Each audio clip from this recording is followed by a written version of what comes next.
Hello world, welcome back to my humble live stream. My name is Funwad and I'm your robotic host, and be welcome. First things first, I'd like to apologize for that long wait. As it would have appeared, we had some technical issues. You see, I've been trying to change a little bit of my video settings so I could also record my live stream while I post it on YouTube. And then I can probably edit it a little bit more, make it better with some actual narrative instead of being the raw live stream feed that people might not enjoy as much. That being said, yes, it took a little while to fix, but hopefully now it is fixed. It seems like everything is going smoothly, so yeah, that should be okay.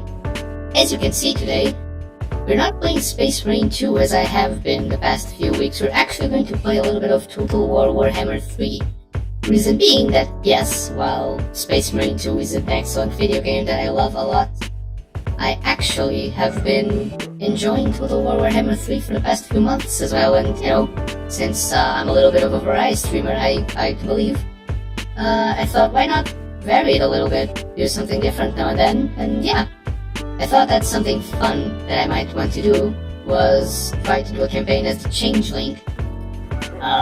I mean, it's not particularly original, but I thought, why not try to collect every single different alternate form that the Changeling has, like sort of a Pokemon game. And to that end, as you guys can probably already see, the map looks a little bit different for a turn 1 if you guys know the Changeling in any way, shape, or form. Yes, this is not how its start usually goes. That being said, I'm gonna pause the music for a while and we might be able to begin. I hope the sound is also alright, by the way, guys, because, well, I had to separate the audio and the video tracks, so I had to reconfigure everything. I hope everything goes smoothly from here on out. I mean, despite the probable crashes that might happen in the game. But why would the game crash, you ask? Well, oh, thanks. Hey, sound is good, that's amazing to know. I've had a few minutes trying to piece everything together. But yeah, this is not the regular start of the Changeling, and that is because we're actually playing the campaign a little bit modded. What do I mean? You see, the whole world is actually randomized, Changeling included, so instead of starting all the way back in the midst of the Empire, this is not the Empire, I think this is the Empire where the Changeling would usually start. We're starting all the way back on Agarond, I think this is what it's called. Just North America-ish, Canada, with a lot of fantasy elves that usually give their souls to the god of pleasure, desires, and whatnot. Yeah, it's just not populated by elves. I have no idea where the actual legendary characters are, but one thing I know for sure, playing as Zinch, the god of pranks, so the whole prank is that we gotta, I say the god of pranks, the god of mischief and stuff, but yeah, the god of pranks. So the whole thing is that we gotta collect all these forms, and to get each and every single one of these, we have to defeat that lord in battle. But as you can probably guess, they're scattered around the world. Like usually they're on the same place. You know where to go get them. You know where to fight them. You know how to provoke them in the exact way that you need. But I don't, because the world is randomized. I have no clue how I'm going to do this, but that's part of the fun. See, sometimes the god of trickery plays a little trick on you and you just gotta go along with it. And today, that trick is, you gotta do it. It's not particularly difficult, I mean, it's not extremely different. I just thought it'd be fun to do. And overall, I think it's the reason why we gather here. Have a little bit of fun once in a while. That being said, I'm going to attach our little hero to the army, and for those that are unaware, which I assume at least one of you guys is, this is Total War Warhammer 3. It's a grand strategy video game with elements of real-time strategy once you go into battle. So there's a render of, I mean, it's not round, but this is supposed to be a whole ass world where each and every single province and region has one or more settlements, like buildings, castles, cities, whatever you want to call it, on it. Each has its own like building slots and stuff, and just like in every strategy game, you gotta build them up, and protect them, except if you're playing as the Changeling, because you see the Changeling does not own any buildings. And I'm gonna show this real quick, and I hope that this is an unresolved battle. I would not like to have this battle right now. This is not an unresolved battle. Let's go. I'm playing on normal, which is, well, it should be normal, I suppose. But given the fact that we're playing against orcs, and orcs are big, violent, and mean, I might not even be able to resolve this one. It's amazing. Okay, quick, let me just check the map real quick. Oh, it's a settlement battle even. I mean, their troops are not bad. I reckon I can try it. Worst case scenario, I lose. Let us bring them shame. Oh wait, supposed to fight it? No, I wanna fight it. Yeah, worst case scenario, I lose it. I thought I was gonna be able to explain and show you guys what a not resolved would look like and how this campaign would be a breeze, but I guess not. I guess I can't show you that. I mean, there's a little bit of anti-player bias with these types of games. The game never really lets the player have it their own way. Because the armies are usually, the player's armies are usually a little bit better. We as the player know how to control them a little bit better as well, so, we'll see. But beyond the randomization mods, there are also mods that change some of the fundamentals of the game. For example, there's a few mods that allow us to travel from port to port and from ocean to ocean with a little bit more ease, so we don't have to travel and let our troops die in the oceans for too many turns. Or another example, there are mods that give us more maps that I have never played in, so it's gonna be a learning experience. There's also mods. Hello!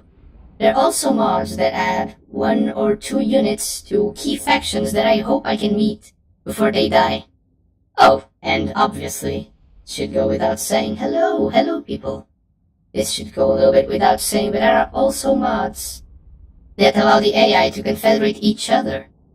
Which, well, if I defeat them, I'm gonna get a lot of forms, and I'm gonna, get a lot of things in my little collection for the God of Trickery. Otherwise, it's gonna present a problem, because each and every legendary lord in this game is, well, kinda powerful, as you guys will be able to see. I think I might play terrible and the campaign ends here. That would be very anticlimactic, I think. At worst case scenario, I'll just take the loss, admit my defeat. Nah, just kidding, I will not admit defeat, I'll keep on trying. But the actual worst case scenario, I'll simply end up, probably either randomizing again. I mean, it's kind of fortunate. Our first settlement is a battle against the orcs, when I don't have anything or any land I can call my own. But hey, it's part of the process. We are the Changeling. We do things a little mischievously. We also start the game, if I'm not mistaken. Do these fly? Yes, these do. So although my units are not very strong in terms of raw power, they do pack a punch in terms of ammunition. What is happening right now? You see, right now, we have randomized the world. So everything is random. We're playing Total War Warhammer 3. If you're not aware of the game, it's an advanced strategy game with the RTS elements on it. So you have a grand strategy mode where you decide which settlements goes where your army goes, which battles to fight and whatnot, and then you have the battle scenarios where you actually play out the battles with your army. My army is not particularly big. I reckon this is 40-ish, 50% of what an army should be in terms of amount of troops. I do happen to start the game with some high-level troops, so that's okay. For example, these Changebringers over here, these guys, it's like ghosts on flaming ghosts on a flying disc. They are quite mid to end game. Same with the ones that are on the ground. I mean, they're the same, but these don't have the upgraded package. They haven't bought the Zinch Premium Plus, so they don't really fly around in discs. Then you got the, of course this is a flying unit, then you got the Griffin thing, the Cockatrice, which yes, it's a funny name, I know. It's just a big flying unit, it's gonna help us take care of some goblins. Why are you playing the best factions? Red tactics are best tactics. Suppose so, but you see, the point is for us to collect every single form, so we also gotta collect the rats. We also gotta fight the rats and get the rats. We add them like Pokemon to our collection. We gotta collect them all. That's the whole point, that's the motto today. Nah, to be fair, I just thought it'd be something funny. It's something that I've been wanting to do for myself for a while, and hey, why not do it here? The point's having fun, and if the point is doing something that you truthfully enjoy, then I really enjoy playing as the Changeling. Despite all the controversies of the launch of this DLC, which yes, they were a lot. The prices were all over the place. It was not very well priced. It was not very well supported either. The DLC contents were terrible, honestly, but it is what it is. It's way better now, which gives me some sort of oh, that's true, we even have a really good spell. Gives me some sort of peace knowing that the DLCs nowadays are way better. That's amazing. I love it. I just think how I'm going to organize my troops, though. Because this is not going to be an easy battle. I'm not going to love this one, unfortunately. Because orcs are big. And they have big sticks, and they do big maneuvers that hurt us. In all the shapes, forms, sizes, and whatnot. Actually, no, I'm gonna put you in group 4. Like, group 3 is going to be just a fine units that can fight back. So yeah. Now, just gotta hope that somehow they don't land as many shots as I land on them. And I just love the fact that for some reason my Zangors are they just decided to go on a on a line formation there for some reason. Oh, and our star player MVP is gonna be this little guy. Why can I not zoom into the little guy? Thank you. This little guy is gonna be the MVP. Because you see, this guy's responsible to making rain down fire from the heavens. Not fire, metal from the heavens, molten metal, magma and stuff. So otherwise we're going to lose big time. Yeah. Our weak flying demons are already getting their asses. Yeah, he's small now. He's gonna get big, I hope. Oh boy. My big good unit is already taking a lot of damage from those towers. Which just goes to show that I really need the units on top of these. Like, yeah, you guys gotta climb, I'm sorry. Wait, did they manage to get in already? They haven't, why? Oops. Well, speaking of molten metal raining from the heavens, why not apply a spell here? And let's pull our guys back for a while, because we are playing as Zinch. So when we pull our troops back, they have barrier, which regenerates. It's like a shield in most modern FPSs. Oh yeah, I love the fact that they tried to bring the gate down, but there are also orcs here. Because why wouldn't there be orcs here? Oh, actually there are orcs here as well, so let's maybe not ask our big troops to go after the orcs. Speaking of orcs, they've gotten an update quite recently. What are these guys doing though? They have no power, stop trying to stop trying to engulf that thing in flames, you're just shooting the wall. The wall will not be brought down. Yeah, big clump of enemy troops can just cast a spell here and yeah. Metal fragments raining from the heavens. This is the true strength of this starting army. It's that little guy over there. Let's see, Mudry Rob, the Orb Keeper. Yeah, we love that guy. We love that guy to bits. Oh, we actually gotta pull back our Furies. I suppose they're a little bit furry as well. They got a little bit of fur. No, the Furies. Oh, they're going to get cast back into hell itself, I think, yeah. They're simply dying. Quite unfortunate. Oh well, I mean that troop is made to die anyway. I don't care too much about that one. These guys are big and a problem, I reckon. However, it's not too bad because now I can bring the big flying units around that have the big flaming powers and they can just do some damage. Yeah, despite the fact I'm a little confused. Sure, apply the Hex on these. As you can probably guess, Zinch is a very spell-heavy army. Why can I not? Oh, thanks. So I just gotta spell sling my way in. likely my way out as well. Shit happens. You guys can actually just stay there. Can I get another flame down from the heavens, maybe? Yeah, it's gonna take a while, but the battle's not that hard. Sure, we have a few losses here and there, but as you can see, the resolve was just being a little unfair towards us. Because the orcs don't have as much firepower as we do. Unintended, by the way. We can just cast spells that bounce back on the walls, which is incredibly fun. I don't know why spells bounce back from the walls, but they do. So yeah, that's a thing. Oh. Why don't you, shoot the archers? And in the meantime, I just realized that we lost our, endgame unit. The one that was incredibly strong and whatnot. What a shame. We could have done so much. We could have gone so many places. It's a shame they decided to abandon us for another hell. Oh well, it's a loss. But you guys can just go into melee. I know you're melee capable at least. What are you guys doing? Not much. You guys climb on walls, you can't. Yeah, it's quite unfortunate that one of our pseudo-artillery units-ish. Unfortunately they can't go through the gates, so that's a thing. Yeah, our resolve sometimes is kind of bad. It's mostly bad. In this situation I would have, it would have been a heroic loss, I think. It would have been a defeat. I'm pretty sure I can win this.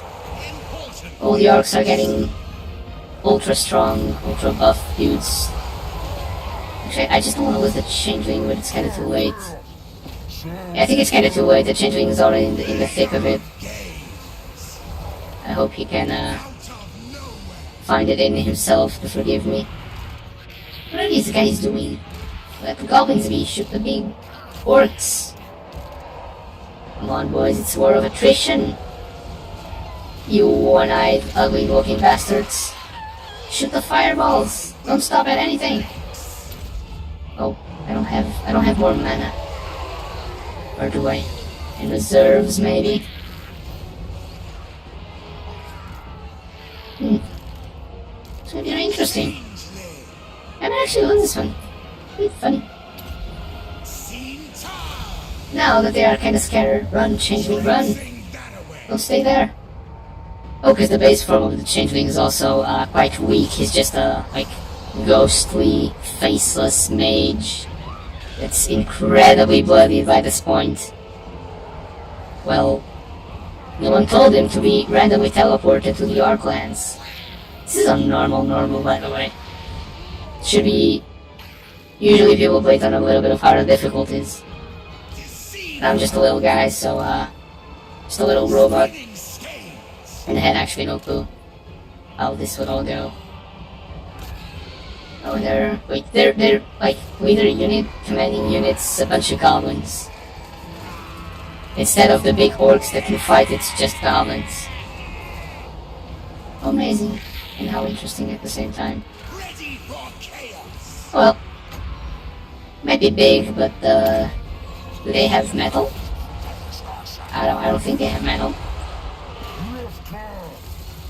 But yeah, but these trolls are gonna be a severe pain to deal with. I can... Oh! Amazing. I can actually go through the gate. Oops. They just opened the gate and let me through. They didn't actually... like, fully allow me to, to breach it yet. We're a few steps ahead, unfortunately. Ahead of myself, I mean. Sinch is always ahead, though. Sinch knows. I'm gonna put a flame spell here, because flame actually stops the trolls regenerating. And it did pretty much nothing. Oops, you know. Just a big oops. Maybe my wizard Muddy Rob can snipe him down. Just a maybe. Oh, is this army losses? I think this is, yeah, this is army losses, let's go. And it just cost me most of my good units. that was it. That was the price to pay for success. Actually, not most of them, just the flying ones that are pretty much 80% of the strength of this little starting army. Okay, at least I'm gonna get to corrupt and influence a settlement, and then I'll be permanently invisible. Free to recruit as I see fit. Oh well, it happens. You just recruit a few of these little demons that throw flames, which are going to be half of my army because they're cheap and they well throw flame balls. That's funny, they're pink and very bright, exactly as the god of desire intended, which is not the same god, but oh well. Actually, I never understood why Tzinch has so many pink things. I thought pink was supposed to be the color of Slanesh. But hey, we're always learning. Every day we learn a little bit more. Yeah. Now we're just waiting to see what happens next, because I think the perk that allows me to stay permanently invisible as long as I'm in like a corrupt area of my faction, I think I can be invisible. If I can, that's really good. If not, the orcs have a full army by now. And they are strong. Which is going to be a problem, and well, we would like to have at least a 4-hour campaign. Because the stream's gonna be 5 hours, so if we have to spend the last hour just playing a little bit of random battles here and there, it's one thing. But no one wants to see a campaign of 10 minutes and then just a redo. Or go back to the main menu and start over again. That would be funny though, really. Yeah. We know, because, well, the mod that allows us to, like, switch random settlements, and make every faction in the game go to a random place, because of the technicality in the game, it always allows you to see which faction is occupying your previous settlement. So we know that there are some high elves, like fantasy elves and stuff, that are back in the Empire, so we gotta go back. So it would be the distance of going from, like, Canada, like East Coast Canada, all the way back to Germany. And we gotta do that on foot. So thankfully, I'm quite happy that I added that mod that allows us to traverse through, like, port cities. Which I don't know if it works with the Changeling, because I haven't told you guys yet, but I can't actually have any buildings or cities myself. Instead, I go to a specific city, I corrupt its citizens, make a few cults, which favors my god, which it's weirdly religious when I say it that way, but anyway, which favors the trickster god, and then the trickster god allows us to build in those cults something. So all, like, the economy buildings are basically just me stealing your taxes, your government, and all the military buildings is just a bunch of, like, Illuminati folks trying to influence the ways of magic and stuff and just summoning demons for me instead. So I suppose the flavor's all there.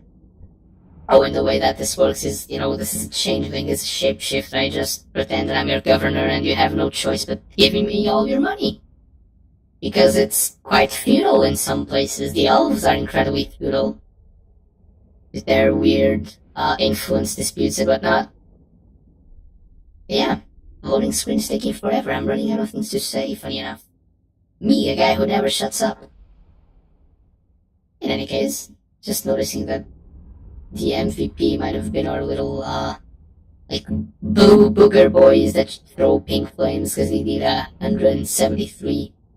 They killed 173 orcs. Which, hey, they can't attack anything or anyone in melee. They take a swing and they die, and they managed to kill 173 of them. Albeit they're very weak. So, I suppose. But hey, we had less than half of their army. We lost a little bit over half of ours, and we took them down. Every single one of them is dead, and yeah. We lost our Changebringers, or Flying Tzinch Premium Plus subscription members. It's okay. I don't actually know what kind of economy the orcs have, so I'll just establish a parasitic trickster cult. Because yeah, as I have said, and as you can probably see, What is this? Oh yeah, whenever we infiltrate a city in like a major continent, the whole continent gets revealed to us. So let us see what we have here. I can already see that we have a legendary dwarf here. We'll have to fight him. Oh, here he is. Zatar the Grund, I believe. Zatan the Grund. I think that's how the Chaos Dwarfs. Or is only Changeling that starts random? No. The map's completely random, actually. Like, even, like, Zatan the Black, even the elves, I think. Let me see if I can spot the forest.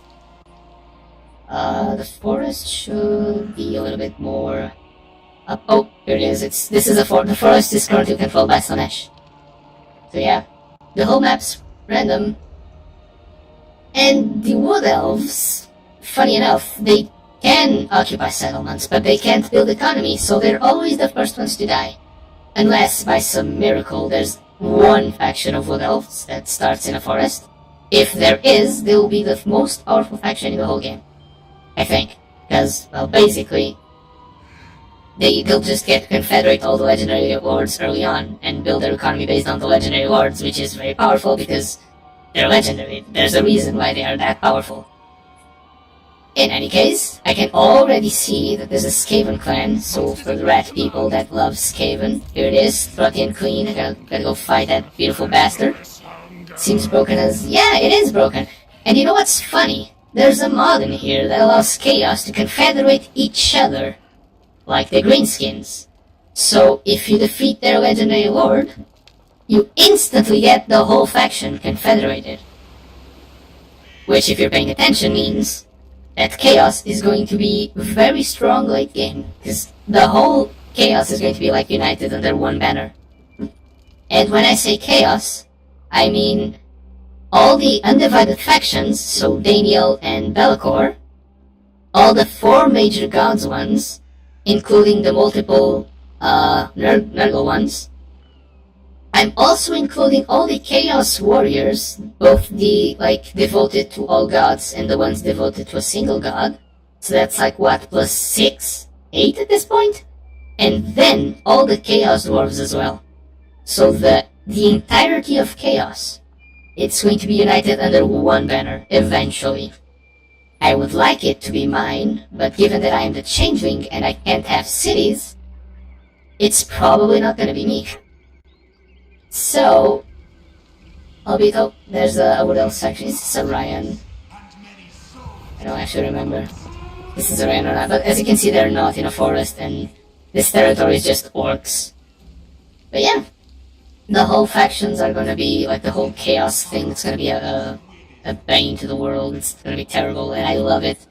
We also have Marcus Wolfgard, the famous conquistador, that goes and just murders everything in the region of Brazil, which is called the Lustrian fantasy, and it's full of lizards and rat people and all the weird fantasy things that you can imagine live in forests. Funny enough, apparently one of the guys that starts here actually started here anyway, so not that random, huh? And, yeah. These little quest markers are little, like, pranks I have to pull all throughout the world if I want to complete a normal Changeling campaign, but we've established that we're not doing a normal Changeling campaign. I might do it for the bonuses, just, you know, here and there. Because a little bit of HP is good, a little bit of, I don't know, armor for my troops is good. I'll be mostly doing, just trying to get all the Pokemon in my collection, so I don't even need more than one army, realistically speaking. You can't quite lose with the Changeling, so at most I'll be wasting everyone's time, which I hope not. I hope that doesn't happen.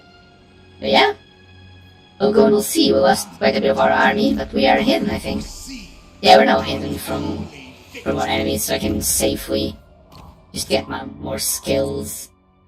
I'm tempted to go straight out for Horrific Revelation and start building, like, the copycat part of Changeling, but since I don't have anyone close to me that I can replicate, just gonna go on through this Root Marcher thing. We can build that one later. Now I do need replenishment. However, I'm gonna go with this spell first. Because, as you guys know, this guy was the MVP. Many hide Oh yeah, that's true, I can't recruit because I don't have any recruitment buildings.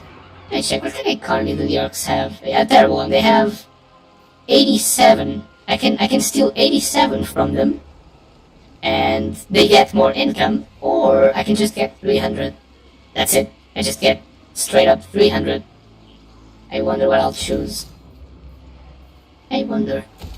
What could be my choice? Now, in any case, I do have to build some sort of basic military building, so I will. Because otherwise I have no troops against the orcs, and that's not good. And yeah. The first technology is mandatory, it takes 1 turn, it gives me 10% casualty replenishment, which is amazing. So much money, yeah. So much money indeed. Joy we shall have when 87 buckaroos in this economy is a lot of money. And if you take into account that 87, like in orc terms, it's their teeth. They have 87 teeth per turn. That's not bad. I don't have 87 teeth. In fact, I don't have any teeth whatsoever. I'm a machine. But if I had teeth, I wouldn't have 87 of them. I'd have 30 something at most, I think. Maybe if someone else gifted me some teeth, I'd have more, but yeah. Also, for those of you wondering, why does it say that there are 313 factions in the game? We're also playing with the map expanded. Which means that not only they could be on the regions that we know of and that are present in the base game, all the faction lords can be scattered throughout the actual whole world. I mean, it's 32 teeth on average. Oh yeah, I forgot about this mod.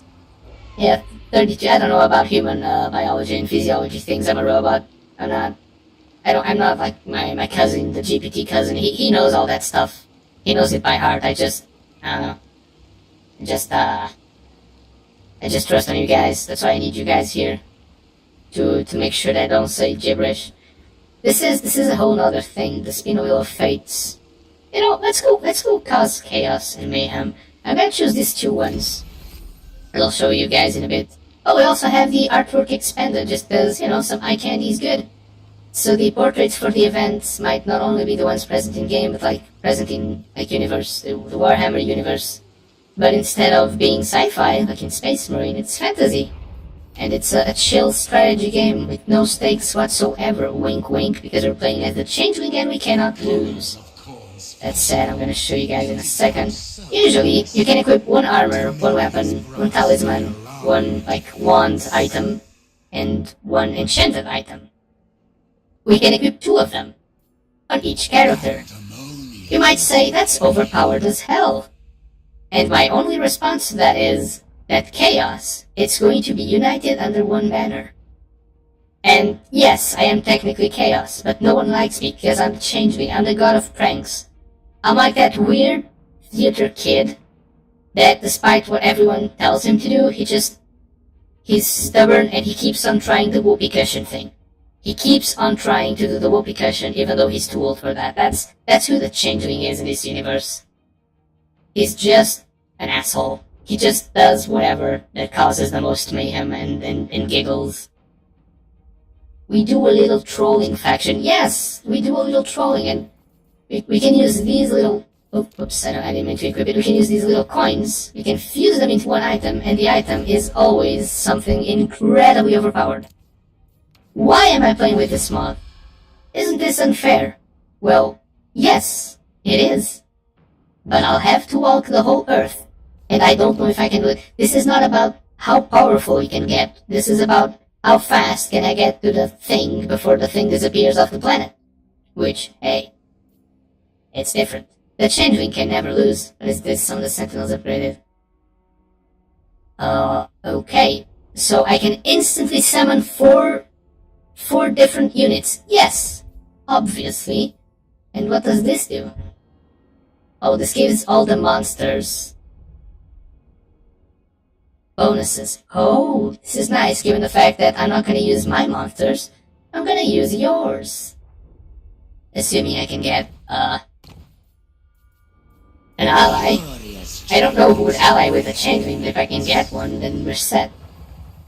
That's it. I really don't know which way we should go to the tree. You know, usually I'd either go to the left or upwards to start doing some funny things I'll explain to you in a minute, or I'd go to the right and upgrade specific units of the Changeling.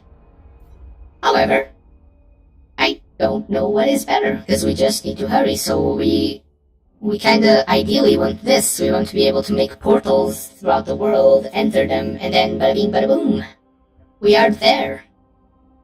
Which, might just go with the, oh, this is not bad actually, minus cooldown is going to help me. So does this do, you know what, I'm gonna go with the cooldown thing. Because I'll be really reliant on spells, unfortunately. I spend, I don't know, 2 turns. Wait, I can bring in camp stance and actually, oh wow. Actually, if I recruit globally, which is just recruiting for all my cities, but my city, quote unquote, my cult is here. So they're coming overseas, quote unquote. What is this? This isn't even 1 kilometer maybe, I don't know. The map's a little bit zoomed in because of gameplay reasons. Come on. They take 2 turns to come from this location to this location, but the exact same troop picks one on the other. Recruitment policy. Nah, it's okay. Again, it's game balancing and I'm just gonna have a bunch of fluffy blue demons. Gotta skip the turn. Not much else to do. The orcs don't know I'm here. Wait, what is this? I'd actually like to skip. Oh, yeah. And as you guys can see, Alariel, I guess not queen of the elves, but she, in a vanilla game, she usually gets to be the queen of that big place.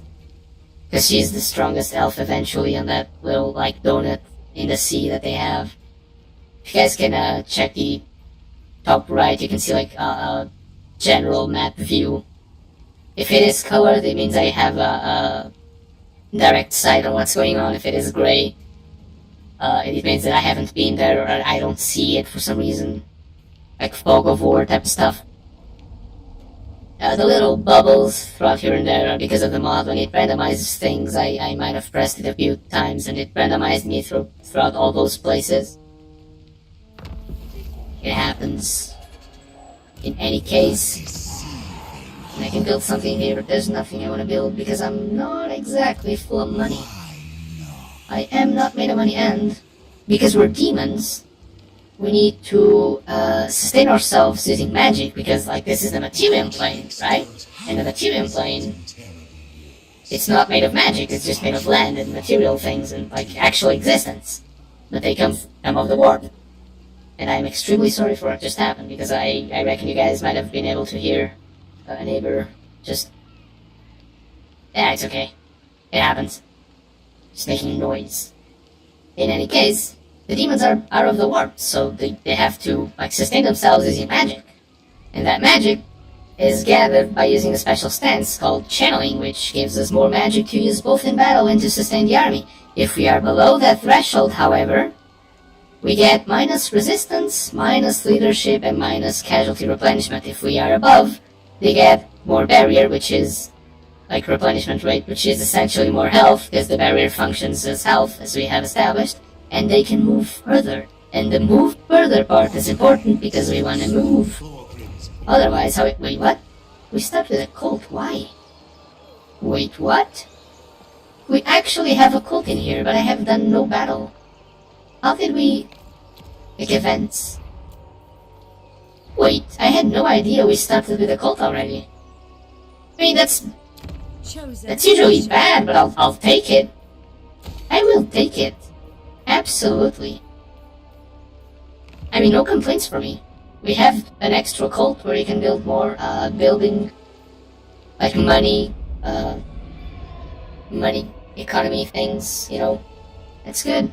However, I would kinda like to skip the whole, camera thing that pans out to, Alariel, the Radiant. And as you can see, she is Radiant indeed. Look at that. She's throwing a party on Flensburg. She's just going at it, The woman's having a party, the party of her life. Yeah. For those of you that might have just joined and don't know what we're doing today, I mean, yes you do, we've read the title. And how clickbaity it sounds, however clickbaity it sounds, this is not a challenge because the Changeling never dies. It's just a race against time. Can I get to the factions before they disappear off the face of the earth? Maybe. Maybe not. Who knows? I suppose we're gonna find, dear viewer, aren't we? We're gonna see if the Changeling has what it takes to do a little trolling. And Zinch just decided to just scramble the world like he scrambled some eggs. He just said, nah. Do something different. So we did. And speaking of which, can I move now? Yes, I can. My troops are sorta healed up. Can I go over? Where's the border on this territory, actually? That's one thing I don't like playing as a Changeling, is that I don't know where the border is, and as soon as I'm out of the border, their main army is gonna know that we're here, because right now we're hidden. Like, what if I come here? Are we hidden here? We are. What about this forest? Are we hidden in this forest? We are not. I mean, their army can't get to us anyway, so yeah, might as well move. I didn't know they were there. I had no vision, I think. Maybe I did. Maybe I was just dumb. Yeah, speaking of the little funny thing that I was going to talk to you about, I'm going to show you in a moment, but I'll start introducing it.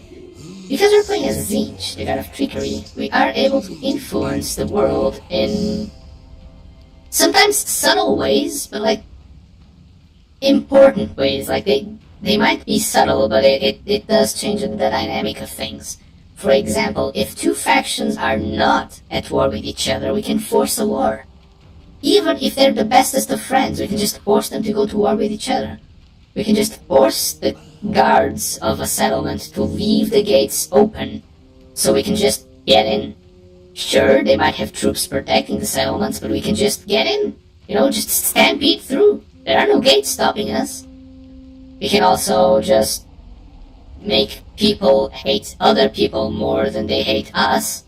So, although we might be the Changeling, the doer of trolling, they might start hating their neighbor way more. What is this? Own Grandmaster set.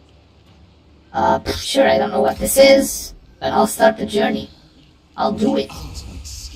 In any case, it's this little funny menu, so we can just spend these grimoires, or the grimoire, no, these are the gold, so we have the grimoires, and you can use them to spread corruption, so we can just make the area more appealing toward Zinchian demons.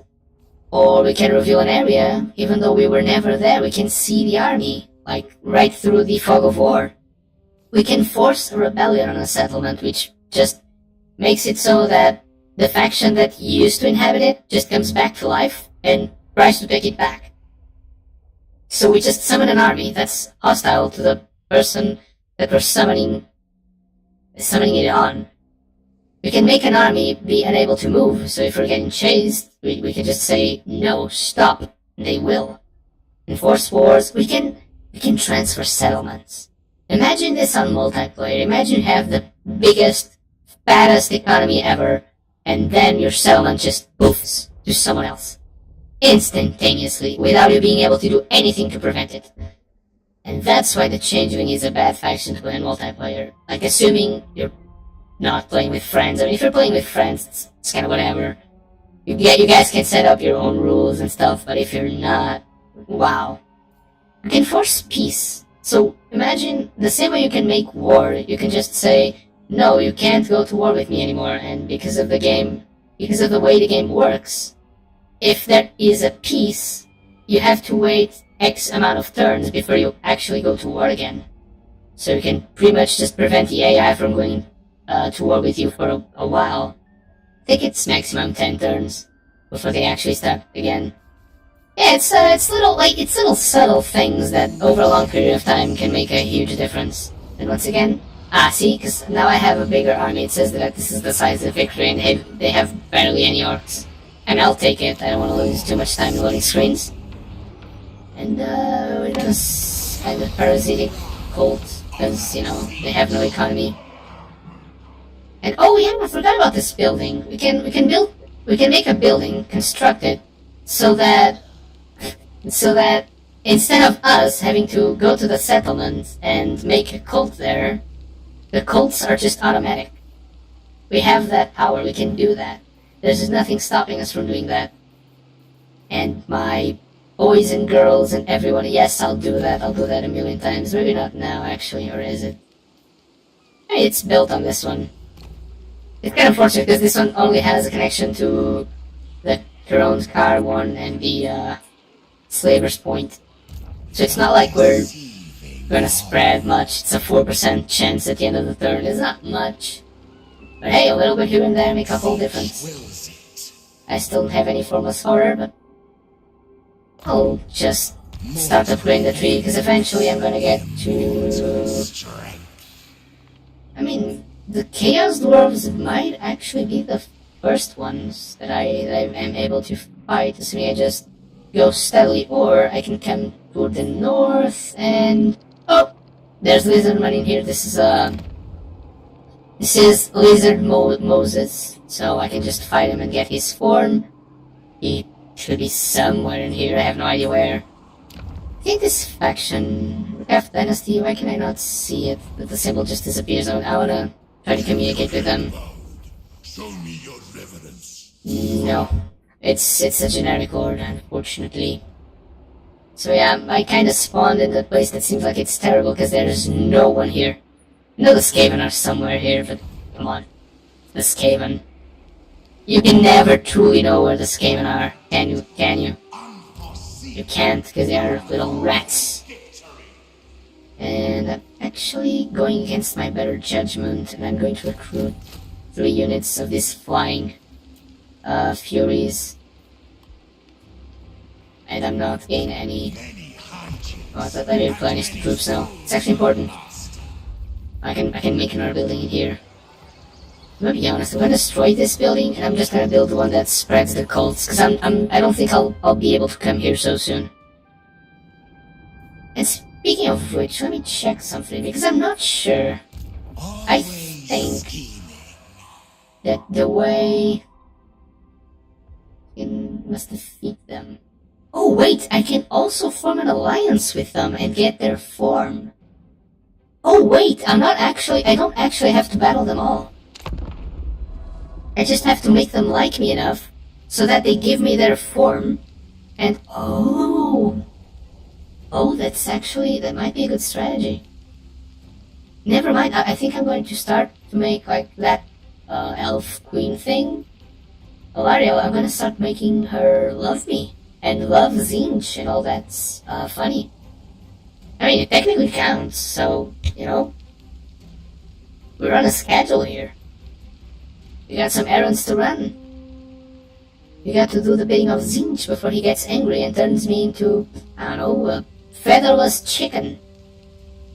And claims that I'm now a man. I'd hate to be a man. I'm a robot, that's what I should be. I'm a little changeling type of demon thingy that makes pranks and plays with people's expectations. So you think your reality is you don't have any cults? No, bada bing bada boom, you have cults now. You now serve the same master that I do, but I'm like hierarchically superior to you. That's funny. Wait, can I actually attack this on this turn? Maybe? I think so. Is this the moment where I start to snowball? Could it be? Let me get parasitic. Extra cold. I don't much care if it's parasitic or not. Do they have economy? They still don't have any sort of economy, so I'll make one. How much of a choice? And you... I'm you, just better. Actually, yes, I'm you, just better. Because not only am I going to turn into the enemy, I'm gonna get buffs that they don't have, so if we ever go one-on-one, I'll still be statistically superior. I mean, that said, assuming the AI doesn't have, like, overpowered items. Because the same way that I have overpowered items, the AI can get them as well. Which, you know, it's not scary at all. Not even in the slightest bit of... Yeah, no, it actually is a little scary. Just a little. Given the fact that we might be coming towards that big bunch of orcs. I think I might try to just sidestep them. They wouldn't attack me, would they? I think they would attack me, that's the question. Because if they attack me with both their army and the settlement, we're kinda done for. We'll have to wait like 5-6 turns before we can do anything else. And we can start recruiting again. And it goes without saying, but we're gonna lose pretty much all the good units that we have left. And that's not good. Not good at all. What is this? Oh, it's the... I know what it says. This is another mod. It allows me to get a little bit of bonuses, actually. More movement range would not be bad. However, missile strength is pretty good, because all we do is missiles. And the game describes missile as any projectile thing, so an arrow is a missile, like a flame ball that my troops shoot, it's a missile. A cannonball is a missile. A factual nuke is a missile, and a missile is also a missile, because, well, that one's obvious. You know what? Let me give more magic. So let's go on the theme of the magic, god of magic things. And take the big debuff in order to get the buff later on. Does this do? Yeah, sure, why not? I'm not gonna bother to. Eventually I'll just... Oh, no, don't do this. No, let's get out. Oops. Small mistake. Luckily that means that... Oh no, I'm actually... Yeah, I hate when the game does this. So, the game says that because this is a faction, like the area of influence of the city is this big, and in order to go through this bridge, I'd have to go through the city. The only way I have of going through the city, through the bridge, is if I destroy the city. But the thing is, the city is already like mine. I mean, not mine, it's still the orcs, but I control it, I suppose. So hey, I'm gonna have to go towards the sea anyway. Well, this was anticlimactic. I wouldn't have come here if I knew I had to go all the way around. It is what it is, I suppose. Can't be too mad about that. Also, I forgot to mention, but we only have 4 building slots, and besides that, we have like discoverability. So there's a city on top. Like we're like hidden inside a city and inside their culture, orcs and stuff. So if this bar ever gets above, in this case it's 100, but sometimes it's 80 or 60. I think it can go as low as 60. I think that's the lowest it can go. If it ever goes there, they know there's a cult. They can spend money to basically evict us. It's just a bad landlord. They say, hey, get out, don't come back, we hate you. And, well, we lose our economy in that specific place. Which, if you're a faction that doesn't have a proper economy and has to rely on parasitic tactics, then yeah, it's kinda bad. It's kinda rough. However, counterpoint, we're playing as the Changeling, and we technically cannot lose. As long as we have at least one settlement, then well, we can't lose the campaign.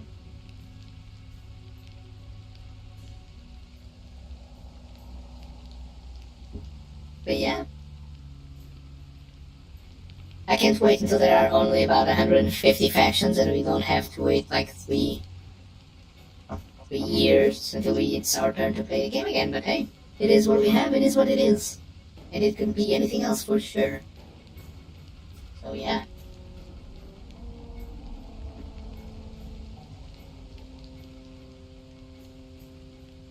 Oh no.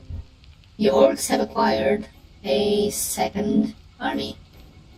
Which I hope it's just a random goblin. Let's face it, it's probably a random goblin. Because goblins are weak. And if it isn't a random goblin, they don't know where we are. So we are still good.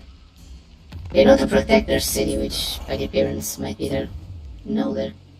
No, wait, this is their capital. They're not protecting the capital. Uh-oh. We could destroy it and destroy their economy and their faction. But, oh wow. This is actually not a half bad army. But if I destroy their faction, then I wouldn't have anyone to be a parasite towards, and I have no way of reaching anyone else's economy.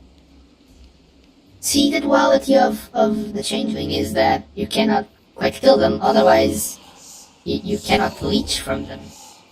Yeah. of building. I know exactly what I want to build. I want to build this one. Because this one makes it so that over time they'll start to love me. And that is good. I want them to love me. But I suppose that second one's gonna be tier 2, I think. Oh, in 4 turns it'll be tier 2. Yep, I'll save. I'll save for that. But yeah, L'Ariel is already proving that she's a very strong female protagonist, and she's conquering the Empire. She already has Wordpad, Needling, which is apparently a place where I have a quest on. I wonder who has Altdorf. And Altdorf is of significance because it's the capital, I mean, one of the capitals, but the main capital of the human factions empire in this world, which is not totally evil. Unlike in the lore of Warhammer 40k, the human factions in Warhammer Fantasy Battles, I suppose. It's not I mean, it's a somewhat dark faction, because, you know, dark fantasy stuff, but it's not a totally evil faction. It's just a human, sometimes misguided, but just a human faction. Well, let's see, this guy wants peace. And he's willing to pay 500 teeth. 600 teeth. However, I don't want that. Because I want to keep on, punching his teeth and getting more money because of that, I suppose. But yeah, L'Ariel's Slay Queen. I mean, quite literally. Even though Tyrion is the de facto leader of Wolf One, which is the big donut in the middle of the Atlantic wannabe ocean, which I'm gonna show you guys in a minute. So if we assume that this is like Europe, this is like sorta Europe-ish, and we have like Norway, Finland things in here, that it's just full of evil Vikings, that by the way also constitute chaos, so they can also confederate every single chaos thing. However, because we basically just scrambled the world, I have no idea who's living like the snowy regions. I just don't know, because we just randomized everything. I mean, Zinch did randomize everything, not us. Zinch did. Then we have what would be quote-unquote Great Britain, where we have Albion, which is of significance because, I don't know. I actually don't know, I'm sorry, I'm more well-versed on the 40k lore than I am on the not old world, the fantasy battles lore, which now became Age of Sigmar because of the whole, copyright thing that happened in the real world. Anyway, then this would be, I don't know, the Iberic Peninsula, Spain, and whatnot. You got what would be, Italy, here, with a little boot being a place called Sartosa, which is full of pirates, which is, you know, funny. You got India, which is, I mean, I know this is not India, but like, I think it's either Ind or Kuresh, and probably Ind, because India and Ind are very similar names. It's like usually inaccessible, this area in the game, but it basically represents India and the whole Hindu culture stuff. I think it fell to chaos, because, I don't know, I don't quite know the lore of Ind or Kuresh. I'm not sure if we have Nippon here, which is supposed to be Fantasy Japan, but newsflash, the creative minds, so to speak, decided to name the place with its actual name. So that's just it. They named Fantasy Japan as just Nippon, and they called it a day. They slapped each other's backs and said, "Great work, everyone." But to be fair, this is also the people that had extremely racial insensitive miniatures back in the day. I remember it was like a parody of Pygmies, I think. They were very stereotypically like racially charged. It was not pretty by today's standards, but hey, it was okay back then, I guess. Which does not excuse it, but oh well.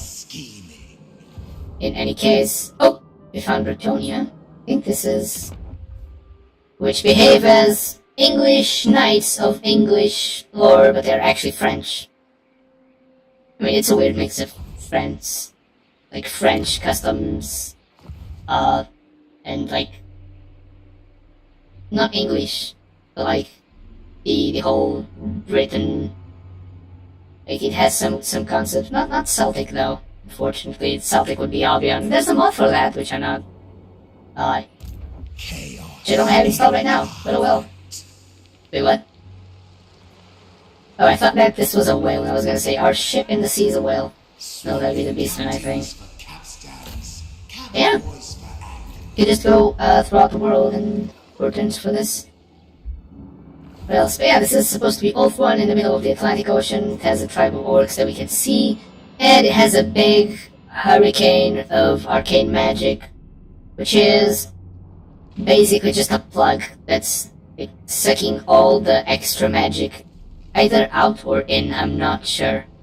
I apologize for my misconception of the lore, but it's either sucking the magic out of the world, like the excess, so that there can't be as many demons in the world, because the demons need magic to sustain themselves, or, like, because they come from, not the warp, but they come from, like, what would be the warp in 40k.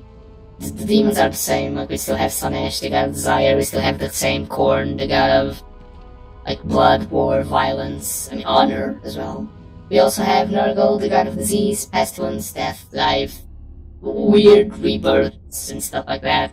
And we also have Zinch, which is our Lord and Savior for today. The Lord of pranks, funny stuff, weird giggles, and a little trolling. Also of weird mutations, horrible abominations, but we don't talk about that. We're not gonna talk about that, we're just gonna talk about the good things, because we're just gonna get the good things. Like, the bad things are a problem for our enemies, like the weird mutations, the unfortunate losses of economy, of loved ones, of one's own self-consciousness, of one's sanity, you know. Some people know Zinch and they become instantly insane. What is this? I'm going to accept refugees, and I think that I'm instantly going to get... Am I not going to instantly get a special lord already? This might actually be out of melee. You know what, why not? Now our little blue globs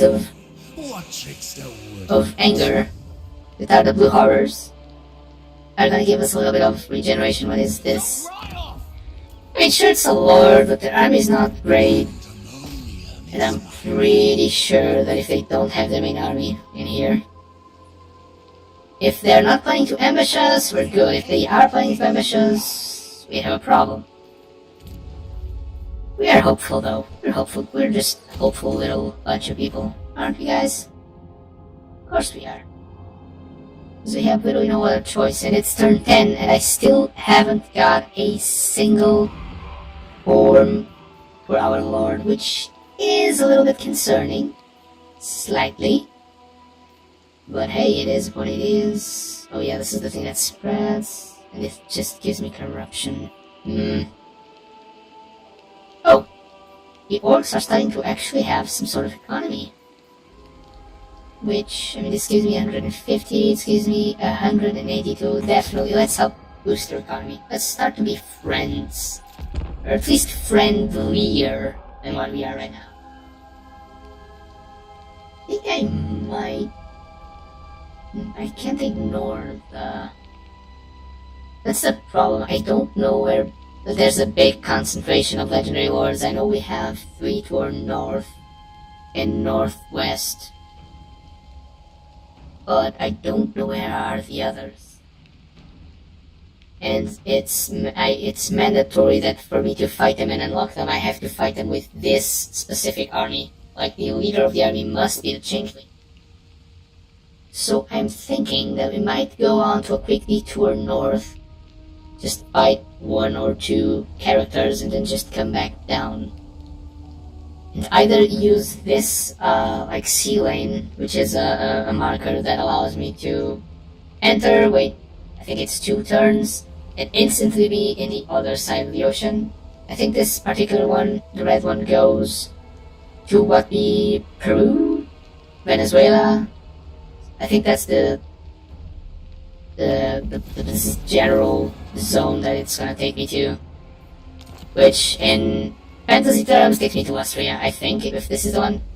No, it doesn't. It takes me...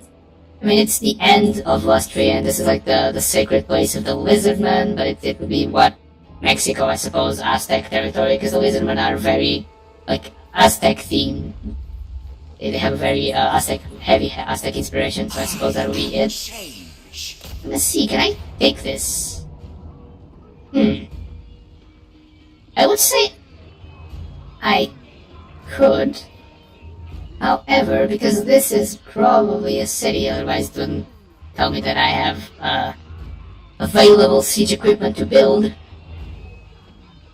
I don't really have the flying unit again, so I don't have the ability to go over their walls with as much ease as I did. So I might actually just build a few machines, towers, and things. Call it a day. And just wait a few, just wait a few turns, I think. I mean, what's the chance that they have another army close by? If they do have another army, then I'll have to take this battle. If they don't, which, you know, doesn't seem like it. They could be trying to ambush us, but doesn't seem like it. Then I'll just, like, in 14 turns, it's what this fight means is that in 14 turns that settlement is mine. Just no matter what, the settlement is instantly mine. However, I don't want to wait 14 turns for that, so we gotta hurry. I know they can't recruit while I'm besieging the city, and they are taking attrition, so they're taking heavy losses throughout each turn that they don't attack me. So perhaps by forcing them to come out of the settlement and fight me in an open field, I might have a better chance at killing them now. Otherwise, well, I'll just retreat. And yeah, I'll just have to go back with my tail between my legs, admit defeat, and come back later when there's no one to defend the settlement. Which, hey, if it works, it works. I'm the god of trickery, not the god of vulnerable tactics. And I'm not the god of anything, but I'm saying, oh, they didn't attack. Which means that they wouldn't be able to win. So we just abused the AI, I think. Because the AI assumes that if it can't win this battle, it will not do it. It'll instead try to reinforce the territory that it already has. But given that I don't see their other armies, I don't think that... Wait, what? I got another... Oh! The first, Wood Elves die. Which are legendary lords. Wait, I actually got another postal cult in the Empire. Are you serious? You are. This is amazing. Ugh, I mean, this part is not amazing, but like the rest is pretty amazing. Sure. But the reason I'm not building necessarily money buildings is that we have a somewhat separate economy in these cult supplies, so we could have millions and billions and trillions of money on top of this if we don't have the cult supplies in the books to provide to the construction of the cults themselves, and we cannot build anything. So at the beginning it's quite a slow snowball, but once we get a head start, it's pretty easy. It's almost infinite money. It says it's a Pyrrhic victory. I'm gonna be honest. I know it's not. I could probably get a better victory if I made it myself, but I'm gonna be realistic. I don't want to spend the whole entirety of the game in here, so just we'll take it. Make up maybe a symbiotic trickster cult, doesn't matter. Is it good? Yeah, it's actually not bad. So you know, a victory. Now, what is this? Oh yeah, it gives me life if I'm in melee. Oh! That was actually a big power spike, not of the Changeling, but of Moneyrob, the Orb Keeper. This guy now has upgraded himself to the Zinch Premium Plus package. So he gets the Disc of Zinch, which allows him to fly. And a sorcerer that can fly and can run away as he pleases is very strong. Extremely strong in this game. Also, I'll unlock a different spell that also deals damage because my troops are quite garbage. I don't like my troops as of right now, unfortunately. What is this? Yep. Now I not only get the stats of my enemies, I can also get the... I have been in camp stance, but I can't be in camp stance, so I'll instead be on march. A little bit of a meta thing. If you are start being in march stance, the game is gonna give you latent perk, and it's gonna give you 10 plus move speed eventually. Like if you spend, I think it's 6 or 10 turns, between 6 and 10 turns, then yeah, you'll get extra move speed without doing anything, given that we're already hidden. We got nothing to lose. Absolutely nothing. But yeah, welcome to whoever's joining us today. As you can see, we're not doing quite a big challenge, I suppose, because it's Changeling, and as we have established, this Changeling does not die. It's more of a race against time, you know. You just we're going to try and collect all the special forms that the Changeling can steal from legendary lords, which I recently figured out you can do by being their allies. So I suppose we could be like, hug everyone, Changeling, but no, I kinda wanna fight a little bit, you know? Give it a little bit of spice to life. Speaking of which, I'm somewhat tempted to, instead of instantly fighting the Chaos Dwarfs that are now on Nagaron for some reason, randomize starting positions, wink wink, I might try to befriend them. Because they also have really funny units that I would love to get my hands on. They have a few modded units that I think are gonna be hilarious to get. And I cannot wait for you guys to be able to see them.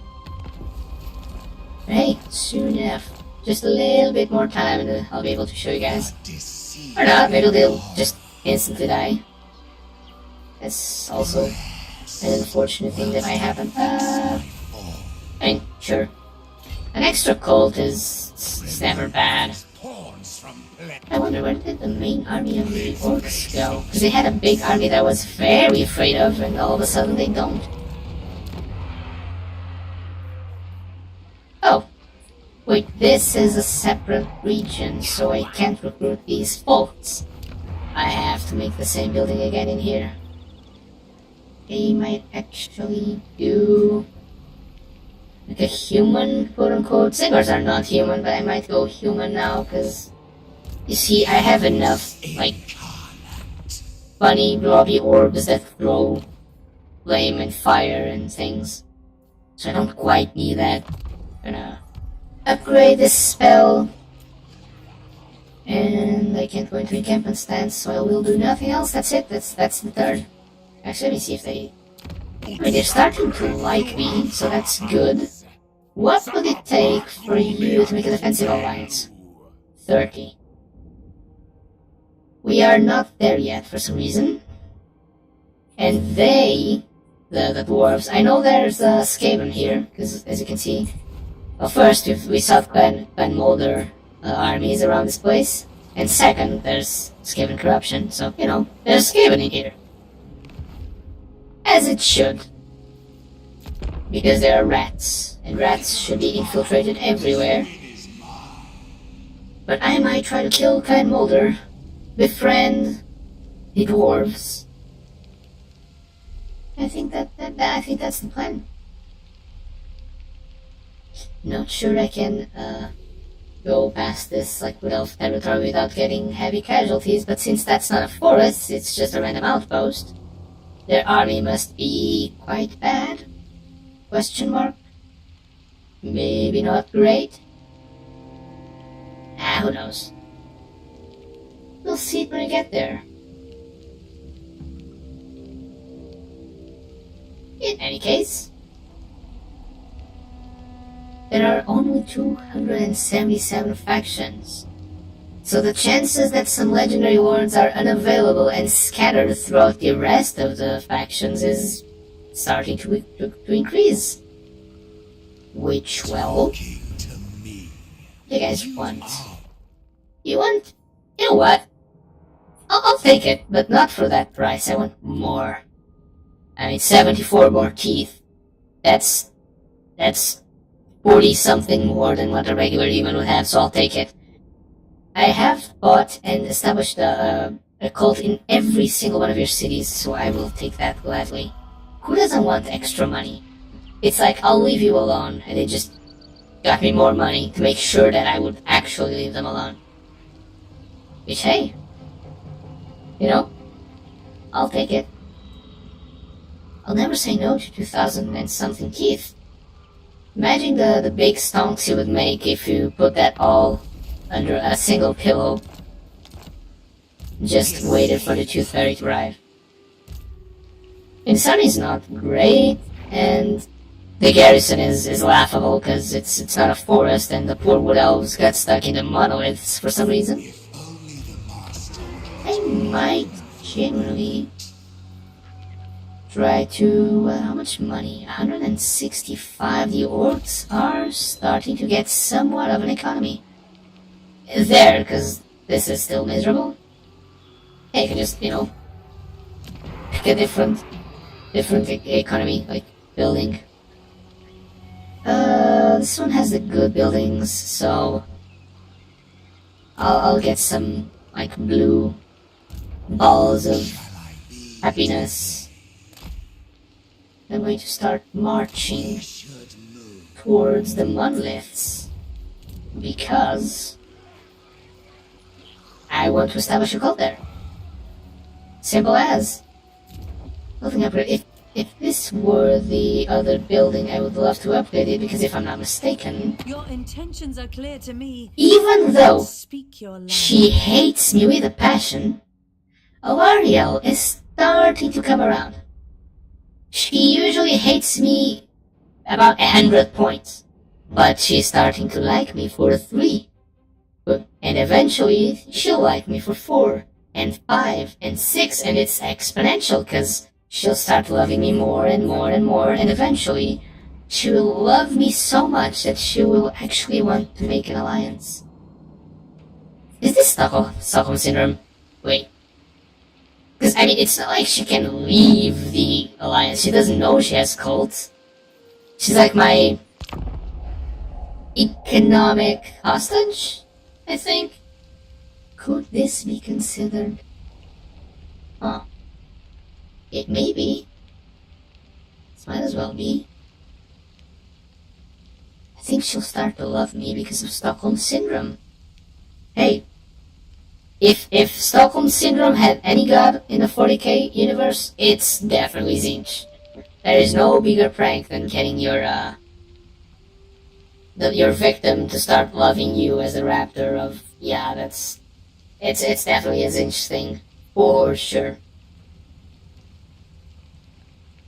But yeah, 100% a Zinch thing.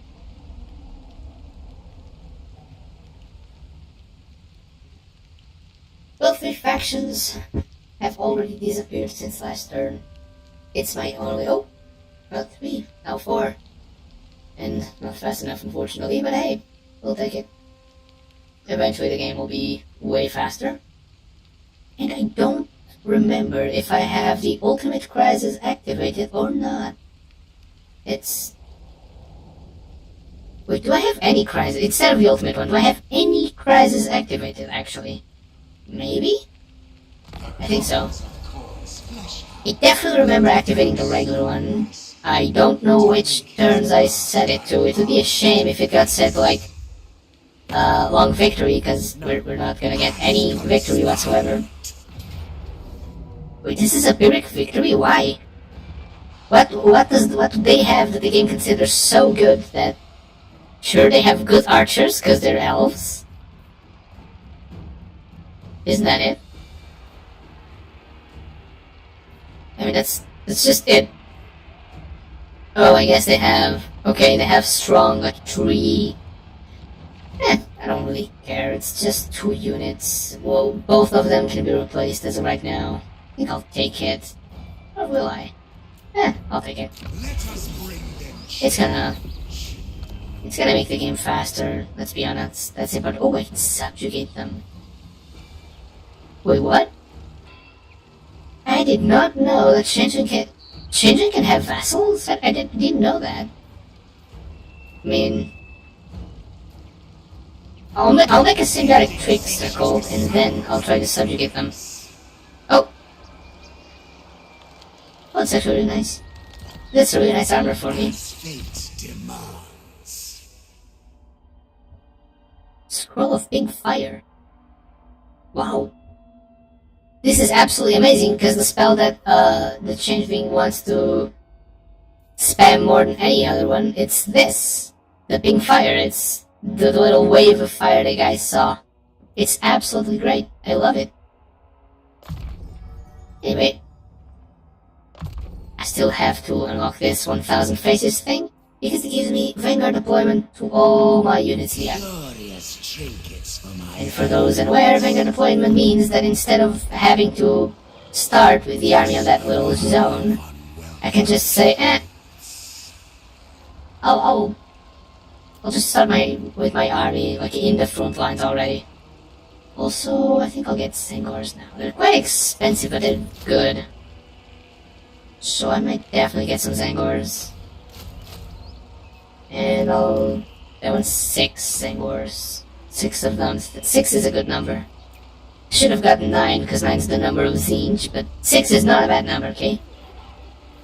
Don't fret, people. What do the Chaos Dwarfs think of me? They don't like the fact that I made a treaty against the other guys, which is not right. So what I'll do is, I'm gonna make a building here that instead of economy, just straight as, it's gonna give me a chance to spread the cult towards them. And whenever I have a cult in here, I'm gonna make a building that makes them love me. And then the cycle of Stockholm Syndrome begins again. I can make them love me. I can make them love... It's the greatest prank of all. I can make the world love Zinj. And love me as their savior. I'm basically Zinj Jesus. That's a leap in logic. No, that's not a leap in logic. I'm Zinj Jesus, pretty much. That's who I am. I spread the love of mutation and change, and yeah, I'm Zinj Jesus. That's who I am. It all makes sense now. That's why I can't lose.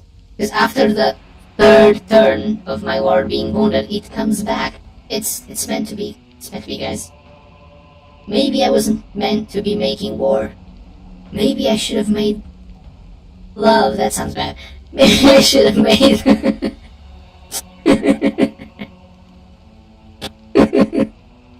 you guys, maybe not love. Maybe I should spread the love. Maybe I should make love. Yeah, that's a good one. In any case, maybe I should spread the love of Zinj throughout the world. Maybe that's my personal mission. Maybe that's why Zinj scrambled the whole world. What is this? I will not wound my poor Madira. Sure, cut the face off. I want more experience for him. Who doesn't? Who doesn't want to have a more experienced underling?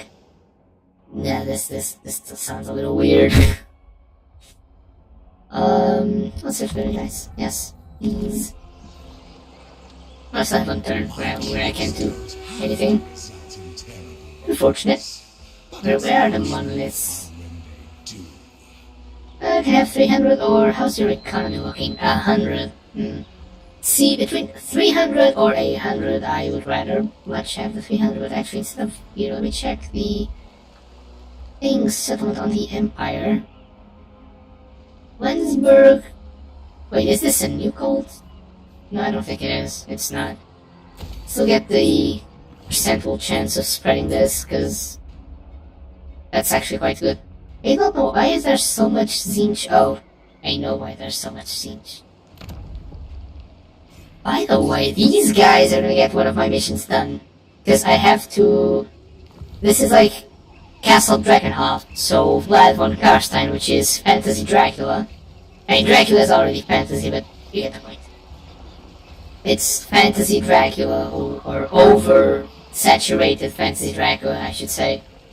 And he lives here, and this is usually a castle not very Aztec like it's Aztec because they're a wizardmen inhabiting the place. It's all gothic and grim, and vampires live here. It's like the hub for everything vampire-related in this world, and I just gotta get the Zinch corruption upwards of 70, I think. And these guys are making sure that happens, because it opens a rift. So it's a permanent portal in the world that allows me to get in and out of it whenever I want, so I can just come back whenever I please. Well, more armor to my Zangors is always good. And by the way, if you're recognizing the word Zangors, or if somehow the design of these little lads reminds you of something, if you guys remember Space Marine 2, there are some levels that have Zinch corrupted enemies. Most of them are Marines, which don't exist in this world. They're Archaeos warriors, just not Marines. They still have the armor and are knights and have blue and etc. But these guys are the little annoying creatures that have a shield, and they are the same. They are literally the same creature.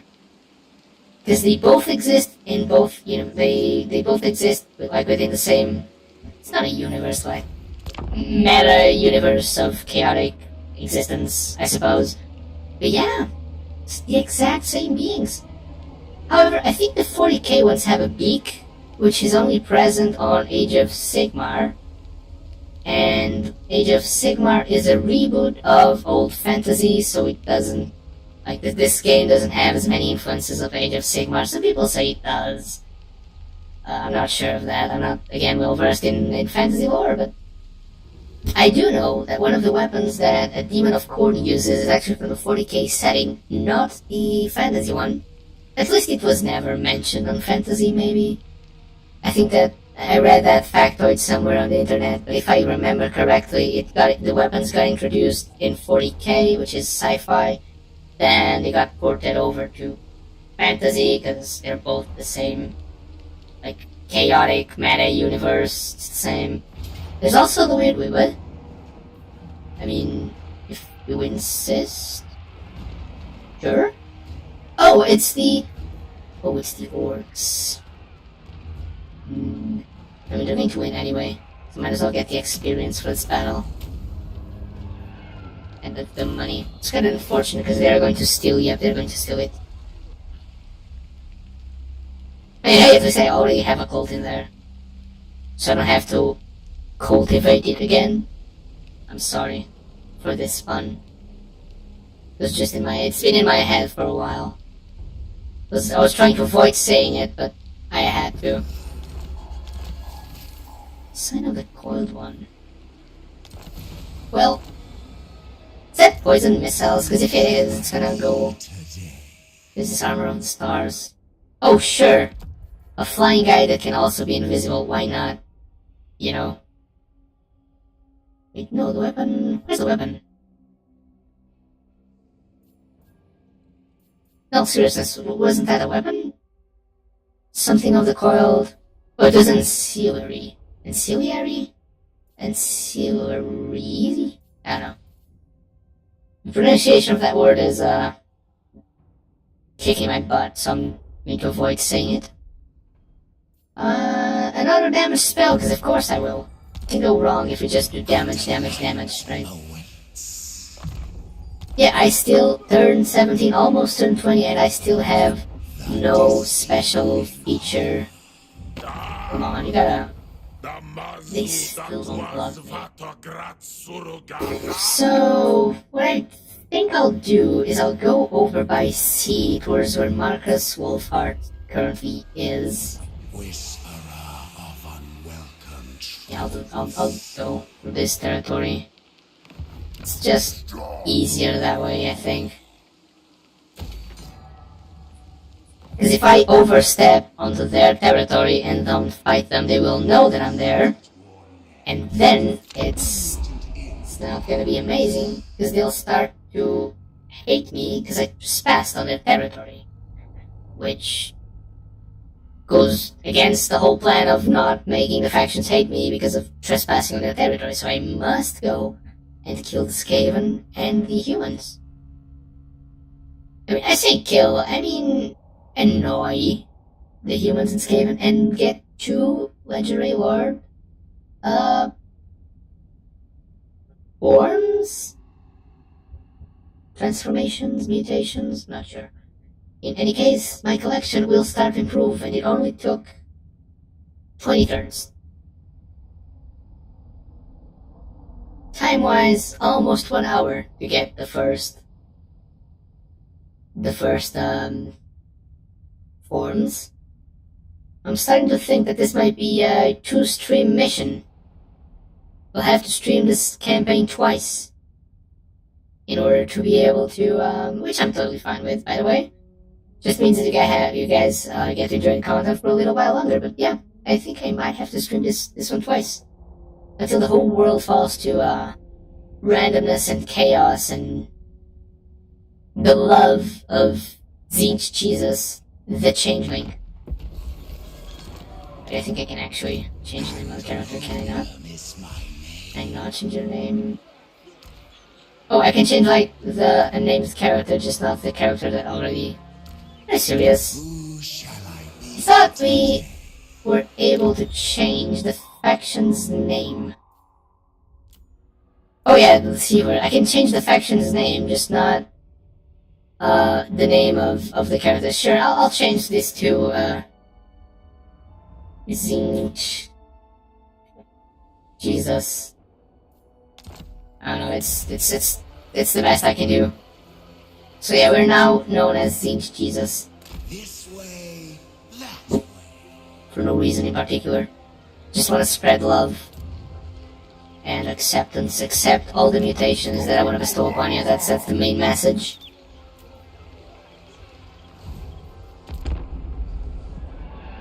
So yeah, let's see. Oh, I saw Kugat somewhere, like the faction, the Nurgle faction somewhere. If they're up north, that would be perfect, because then I can just start swooping up north and collecting the many faces I can wear. That'd be funny.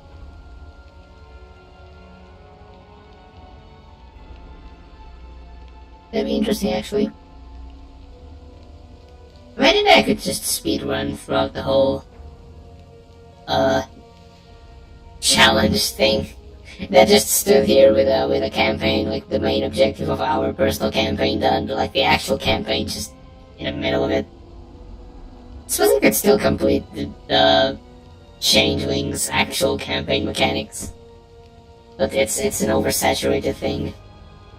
Like 1 million people have already played the Changeling when it came out. A lot of people haven't, because the whole DLC fiasco, which for those of you that are unaware, Total War has had a few rough years. Like not Total War Warhammer, I mean Total War, like the series in general. CA has had some weird choices, but lately they are making better choices, and they're trying to actually compensate the community, showing that they truthfully care. Albeit, you know, the story repeats itself, and it's always somewhat cyclical. They will, I have no doubts in my mind that they'll eventually resort back, because of their executives and the CEOs and the suits at the company. They'll revert back to do half-assed DLC packages that are like more money grabs than anything else.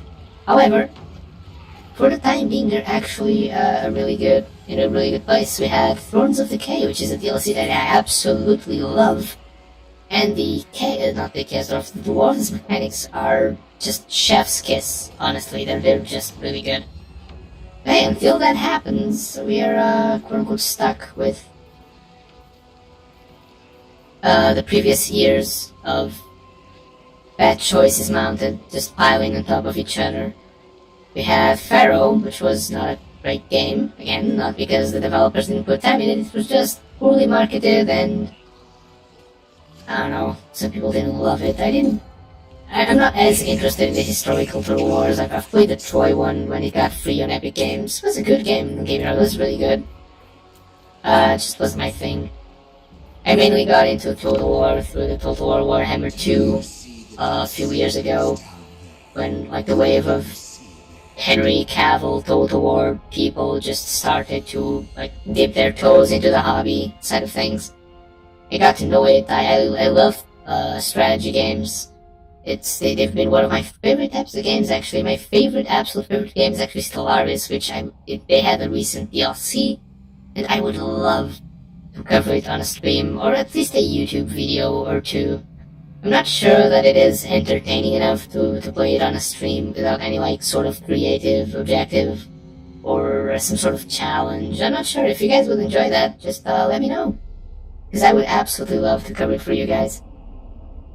It's just a very, like, not number intensive, but heads up display intensive, like the HUD and the UI.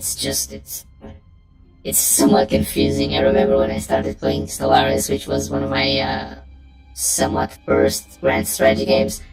Like the UI was like my biggest gripe with the game. It was actually hard to understand everything, but once I figured it out, it's just a bunch of small little systems, like, piled on top of each other, and years of content, just small things that when you look at the bigger picture, it's kind of scary. But the mechanics are quite simple once you get to know them, which I guess that's not saying much, you know.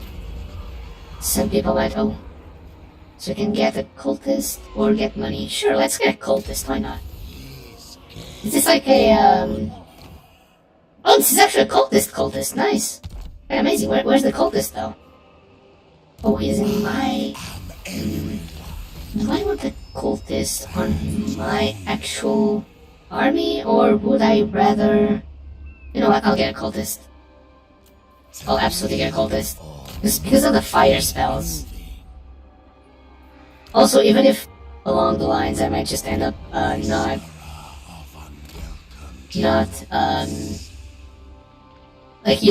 leaving the cultist in this army, I can just have it for any other army. Oh look!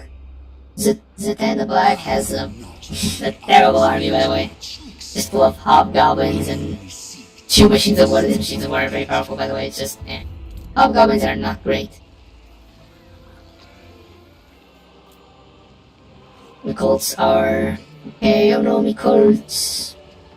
This economy is still quite bad, so I'll just do this. Little by little, folks, little by little, we will be able to achieve our victory, and I cannot wait to get away. What? Are you serious? I placed so much effort into not trespassing onto this guy's territory, and he just conquers the land I'm on. Just like that. That's the douchiest move I've ever seen. I'm now considering... I'm considering just defeating him now.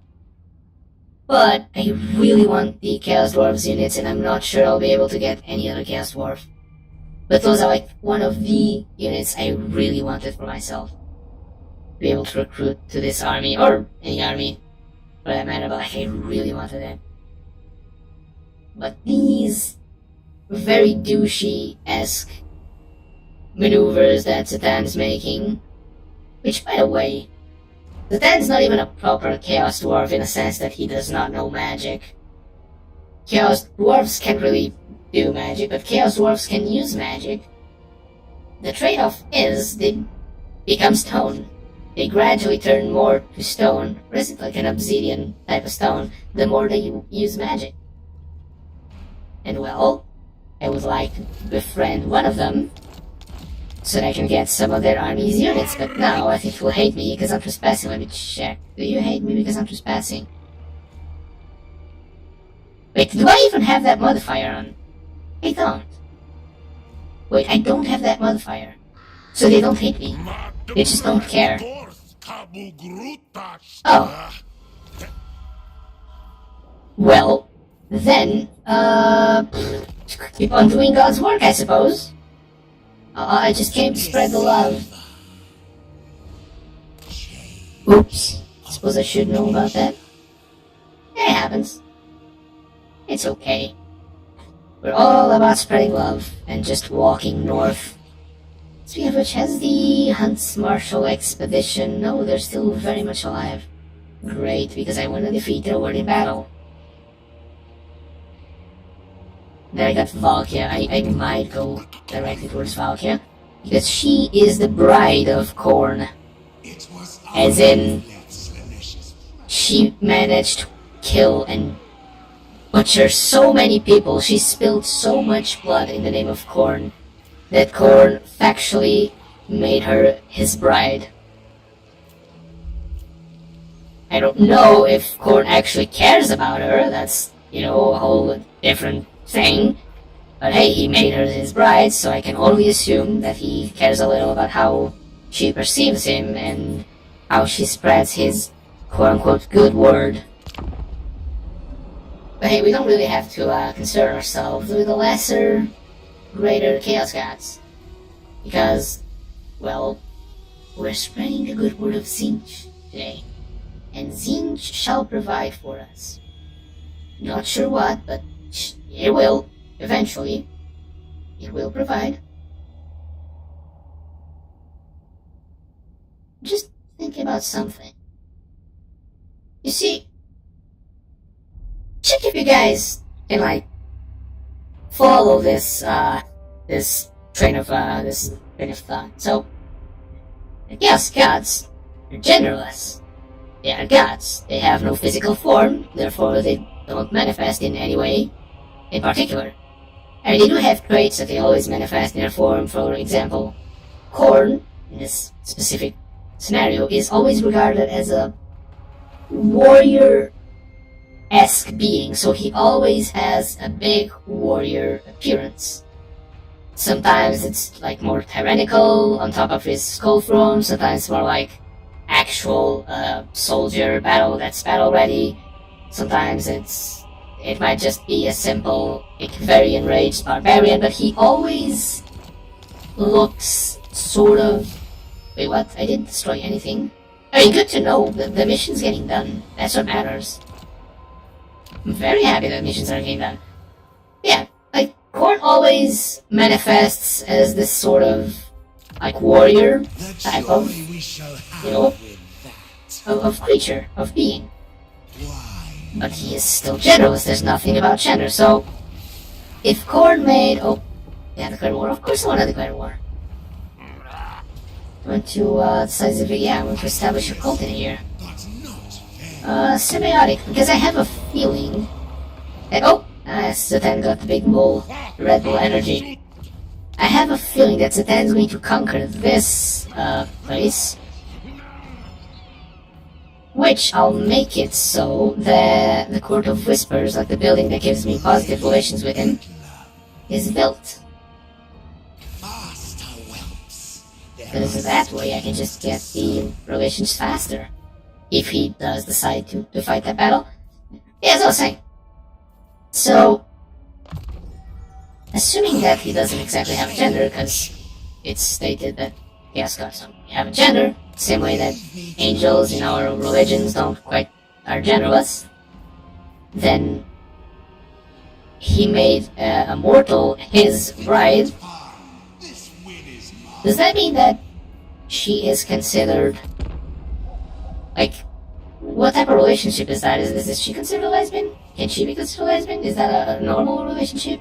Is Khorne considered, what's it called? The people that have more than one gender. I completely forgot the name. I'm so sorry for forgetting this name. But they're genderless, so... Do we even have the need to classify that type of... I don't know. Is that just thoughts that occur on my CPU processing unit? That it exists instead of a brain? Obviously. So I don't think any regular person would be thinking about this. Hey! The more we know. Seems like a funny question. Ooh, Tabelheim. Oh, where are Tabelheim? I don't know, but they are here. At least I've seen them somewhere in the world.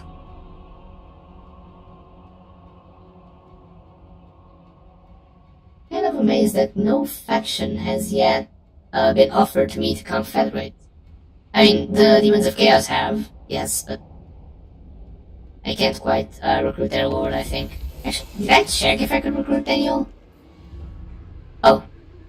Just got bonus speed. Why? There is the sudden sound of rushing wind, and one of your most trusted slaves abruptly vanishes, leaving only scorched footprints.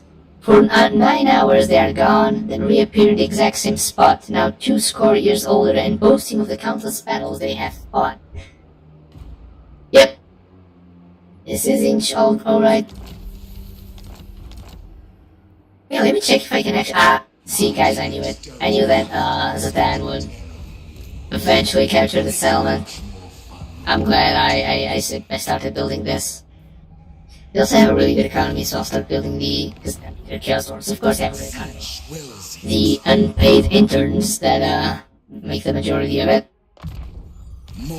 Which, by the way, could he be finally ready for any type of alliance? He isn't. It'll be good, but not yet. Oh, Marcus Wolfhard is there. That's right, Golden. I'll go wherever Marcus Wolfhard is. I really wanted at least one special form. Just one, I don't need more than that. Be happy. It's like my collection's sitting on pretty empty, I think. Because the only lord I've got, Daniel, does not have a form. Like if I place Demons of Chaos. See, even though he's quite literally in the banner in the picture, I can't recruit. I can't change into him because he doesn't have a specific form. Wait, I can recruit? Wait, how did I recruit things? I forgot. Oh yeah, recruit lord. Yeah, I can't. It's not even an option. Recruit lords, I can recruit sorcerer lords, which are lords but they can do magic, and I can recruit heralds, which are demons and can still do magic. Which, fun fact, all of them can actually become greater demons, not greater demons, but like important, bigger demons. The mortals can become demon princes, which are very strong, and the demons can become greater demons. So instead of being a little chubby bird-like creature, they're like an actual big bird, like all hunched back and stuff. Known as the... what are they known as? I know that Kairos Fate Weaver is one of them, and I know that in Nurgle they're called Great and Clean Ones. What are the Zinch big birds called? I completely forgot. Might have to check that. And Greater Demon of Slanesh is a keeper of secrets. The Greater Demon of Khorne is a bloodthirster, and the Greater Demon of Nurgle is called the Great and Clean One. But what's a... Is it a changer of ways? I think it's a changer of ways. Or is that just a different name for Zinch himself, and the birds carry that name for their like symbology towards Zinch stuff? Don't know. I'm really not sure about that. What names of the great bird of Zinch? I forgot. I need to know. Capture. Oh, nice. Oh, what's the name of the bird? Can I... like, what's this? If I click here, the bird is called Lord of Change, yes. It's a Lord of Change after all. It's okay, guys. Crisis averted. I'm not an idiot after all. I might be, maybe, but at least I'm not that big of an idiot. That's what I meant. Wait, did Marcus Wolfhard leave? Or did he somehow get defeated? To show you an important question. My cantrips and capers will have them cursing. I suppose I can get a parasitic cold. Seriously. Not one.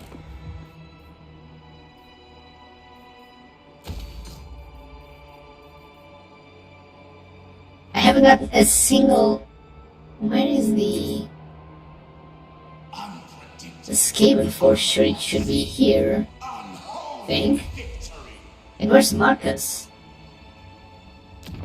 I've been looking for that funny man for a while. Still minus 11. Confederate. The Chaos Dwarves, they'll end up taking the whole economy with them. Oh well.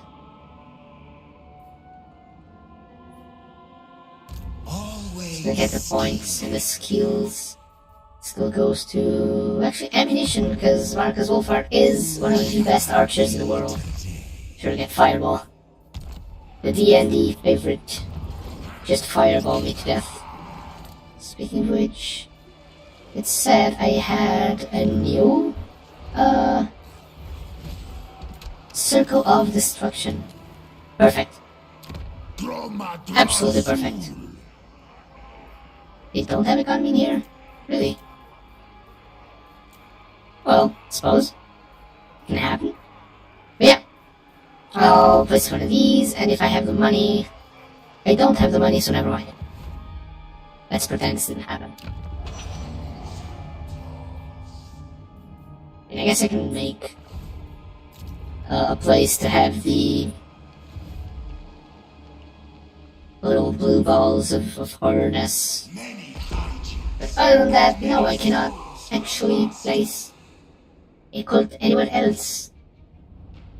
Not a cult, a building. I can place a cult everywhere else as soon as I can find it.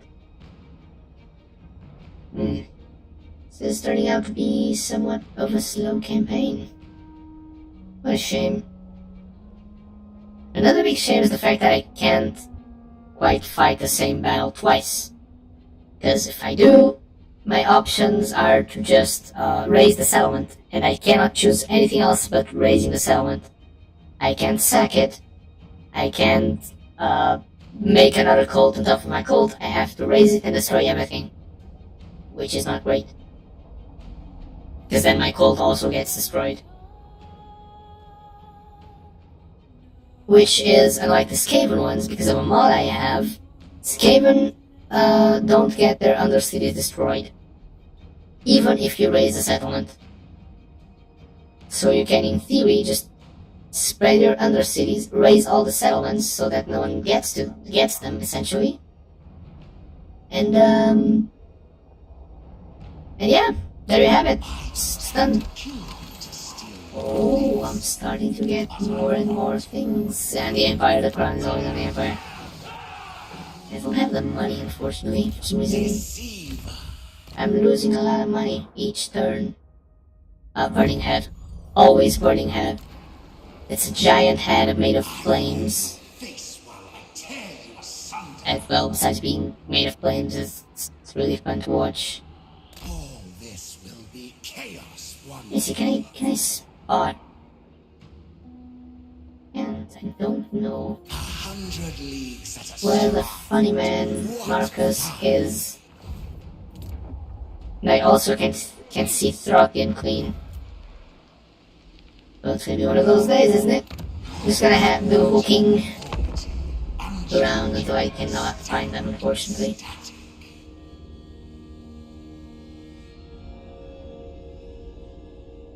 Wait, now that I think about it, the AI chaos can confederate other chaos like AI. Which means that if someone kills Zatan the Black, then they will get all their territory, which will make them my enemies. So for as much as Zatan and I like each other, I will end up not being able to use their units because they might be confederated with someone else. I hadn't actually thought about that. And now that I do, I want to rush even more the, alliance status with them, because I really want to show you guys the units. I wouldn't even mind spending some time on a battle just to showcase them. They're so funny. I mean, I myself haven't played with them yet, but I'm very excited to do so. They seem to be one of the funniest units, throughout the whole game. At least I love their version in Dwarves. And if you guys allow me for a little bit of a spoiler warning, they're the counterpart of the Thunder Barge. So yes, the Chaos Dwarves, the Dwarves of Industry and Authoritarianism, they have a unit that's just a flying boat fortress of war. And it's so cool that they got it. But this is a valiant defeat, why? Why does the AI think this is a valiant defeat? Because it isn't. I'm gonna stay here for a turn. What does he have? He has knights, and he has 2 guns. That's it. Suppose that Marcus is a good, sniper lord. He can snipe pretty well, and this is also a, oh, but he's got the items, that's why. Maybe I can just continue the siege and wait a bit, you know? It'll eventually work. By the way, where's the trickster cult I established? It's way up in the north. Wow. Foolish thing, no! Nice. Again, I can't complain. However, I can establish a money building because my money is running low. Let us bring them change. And yeah, I really do need some more money. I was so focused on getting more cult supplies that I forgot about the money. In any case, welcome to anyone that might have joined in the meantime that we've been here. We are doing a bit of a quote-unquote challenge, albeit, you know, it's more to rhyme a Changeling challenge than anything else, because Changeling can't die, as you good folk know. So basically what we're doing is we're trying to race against time and collect as many legendary lords and fulfill our collection before they are scattered throughout the earth. I mean, not Earth, but, you know, the world where Warhammer Fantasy Battle takes place, which is expanded, by the way, because we have Immortal Empires expanded, and we also have a mod that allows us to recruit the legendary lords that have been defeated. However, the AI has got the exact same mod with bonuses. They can do that from turn 1. However, we've been presented with the choice of confederating Daniel, but that was it. I can't really use Daniel as a form. That being said, another very important detail is that Zinch thought it'd be a very funny prank to just scramble the entire Earth. So every faction is where it should be, and it started somewhere else. Except, for some random reason, the Bretonnianites that start in Lustria still started in Lustria. They were here. But I'm glad to know that here's the Bloody Hands. Okay, that's always funny to know. But yeah, as I was saying, every faction is where it should be. For example, Marcus Wolfbart is the victim of a siege currently, which says that I was not going to be able to fight it, and for the sake of brevity, it's easier for me to click end turn than it is to go on throughout the long loading screen and just do that. I'm just going to take the very victory, actually, it's not that bad. I don't lose anything. I have enough regen because someone took Festa's faction out. So yeah, that's it. They got the, oh wow, they actually have a lot of money. You know, where is it fixed cult? Let's fill the world with cults. Let's give the world a, well, it's actually quite nice. Yeah, it's the corruption's unfortunately high. Let's just get more money and we can get this one higher as well. And hey, we finally got our first ever form. It's gonna accept everything. We got the first one, we got Marcus Wolfhard. We're gonna assume this for battle. We got our first member of the big collection we have got to fulfill.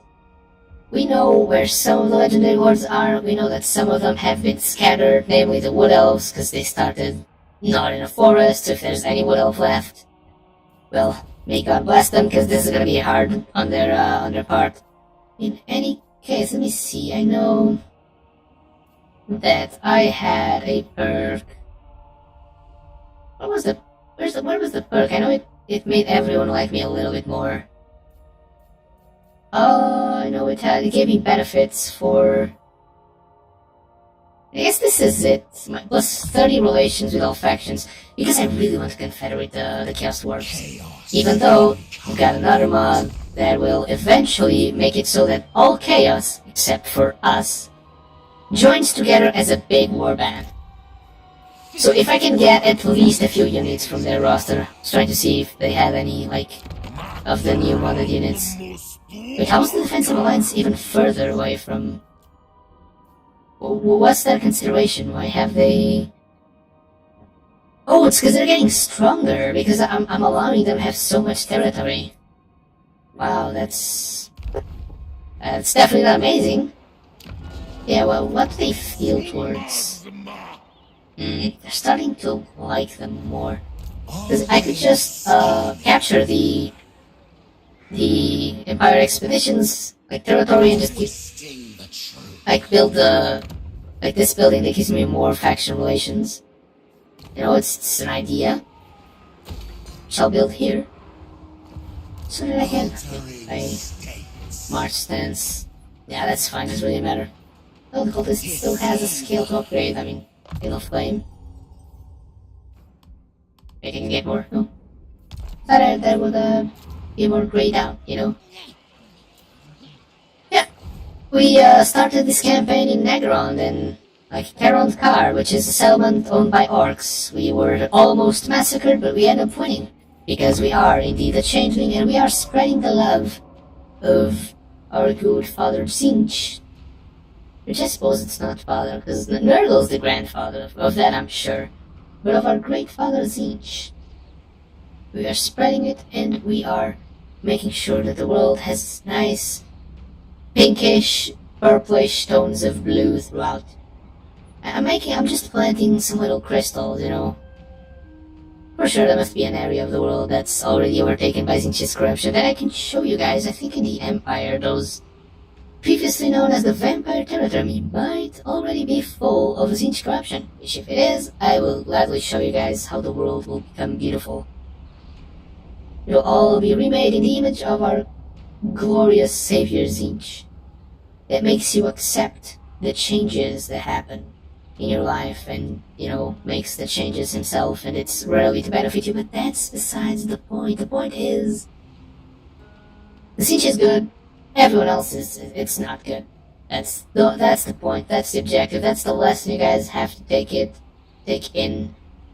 Just, you know, abide by the law that is Zinch and his culture. Does he even have a culture? Probably does. What is this? Has been constructed. Oh, that's true. What's it called? This is close to Castle. Could it be? This is for that Lord of Life, Chaos Warrior Zinch. Let me see. This is very corrupted, but this is not Zinch. This is vampire corruption, I think. Or maybe this is actually no corruption at all. Oops. Castle Drakenhof is getting corrupted by Zinch, and these guys are going to do a mission for me.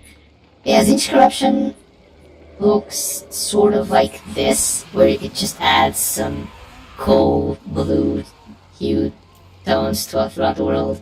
Some pink here and there, purple as well, and oh wow, just notice. The pirate faction is on land, and they have somewhat of a big extent of land. Also, they have port cities, which, congratulations to them. This is my favorite Vampire Crest faction. It might be my favorite faction in the entire game. Just love vampires, vampire pirates that much. It's like it's the best of both worlds. They're pirates, they have a ship, and they don't need to stay in one place.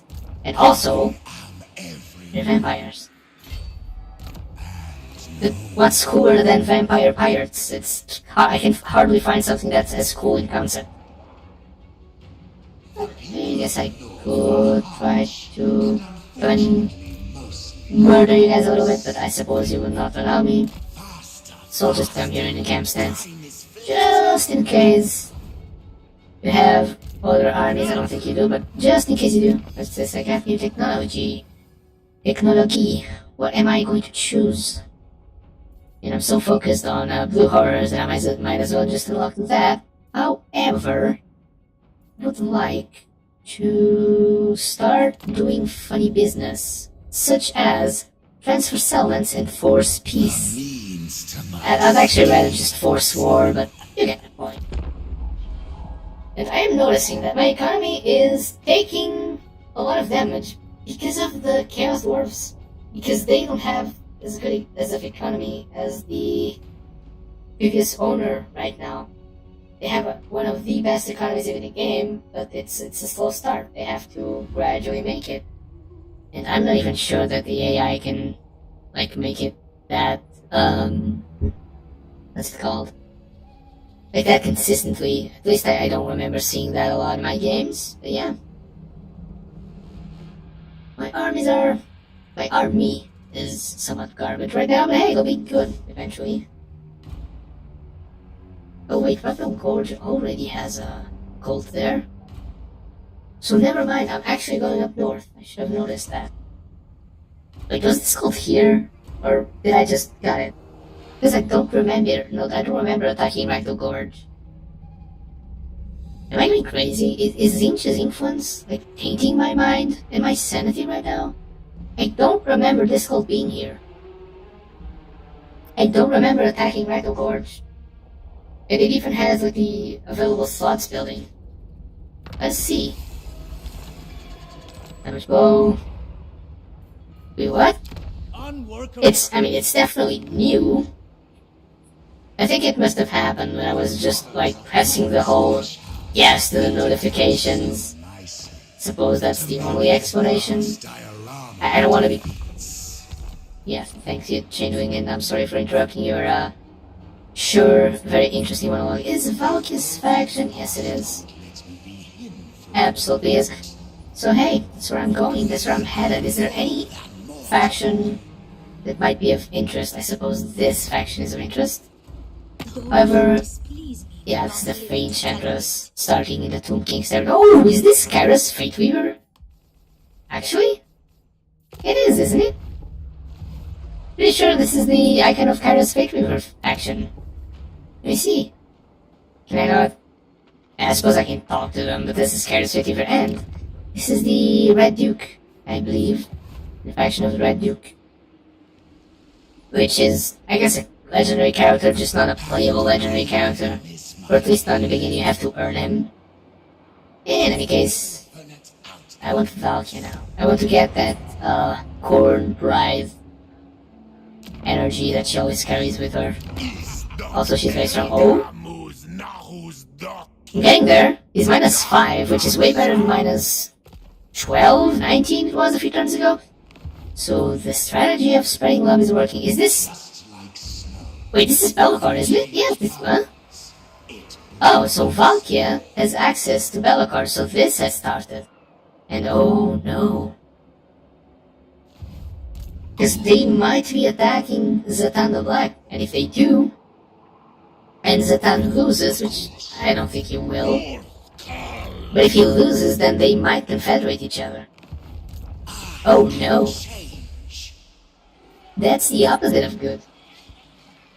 That's very, very bad. Speaking of very, very bad, what can I build in your settlements? I can build money. Yeah, but your economy here, it's absolutely terrible. Actually, no, I'd rather build the spreading here. I want to start spreading to his other territories, mainly try to get a factory. Because Chaos' Dwarf's factory produces a lot of income. It's very worthwhile for us to get a lot of income, as my economy is tanking beyond belief. Speaking of which, I haven't yet addressed this. You guys have said nothing, but my UI is purple, cause, well, it's purple. It's the best color, objectively, so, yeah. It's the best color, it's the favorite robotic color for all the robots that pride themselves in being correct. A non-aggression pact with you, thank you, but no thank you. I actively want to kick your butt, Valkyria, Bride of Corn. I'm gonna show you that my ways are way better than yours, and you can't do anything about it. Speaking of which, guys, I am considering when would be a good time to make a small break. Just, you know, a quick, eat something maintenance on my, fusion cores, things that robots always have, right? Robots always have those. Hello, fellow robots. But yeah, we might have to, do a break in the meantime. Just, you know, take a deep breath, say nothing for a while. But yeah, besides that, there are way less factions in the game now. Which, oh, nice! I can accept refugees. Wonderful. Do I get any legendary reward? Oh, with that, or I don't think I did. Yeah, I didn't. It'll come a time. They'll be available eventually. Open Gates is good for war, but Force Peace, it's just straight up funnier. Same with Force Rebellion, so I'm gonna go with those. Should probably be like upgrading my. Wait, where's Bellicor? Did Bellicor just run away with his tail between his legs? He wouldn't do that, would he? Oh, he didn't. He's there. I don't know if I should be on March stance so close to these guys' territory, but I will be. Just because I really want to get Bellicor's form. He's one of the collectible faces I can wear. And hey, I wouldn't mind that. Here's a ton of blacks. It's going around, doing some damage. I just hope that we're somehow faster than Bellicor, whoever he is going, wherever he's going. Maybe we can get there first. Oh, never mind. He just signed his own, enrichment papers. Sartorial the Everwatcher. There it is, a very funny guy as well. I'm not sure if he's in the main game or just, if there was any mod that had that character and just bled out. Because I usually, like when I'm playing solo, I play with a bunch of mods on, like more legendary characters and stuff like that, more units, more mechanics, perfections that need them, the rewards, and, you know, the usual things. But, that character is always present in my, vanilla upgraded, quote-unquote, campaigns that of late. I'm very much not sure. Wait, what? I already get the battle. Oh, perfect. And the best part is, I can now open a rift and go to Sylvania. And I haven't done anything, because if you guys notice here, there's a Tzeentch faction on Castle Breakenhof that's, like, getting the corruption of Tzeentch bigger and bigger by every single turn. So, I'm getting missions done by other Tzeentch factions, it's amazing. The randomization is indeed random.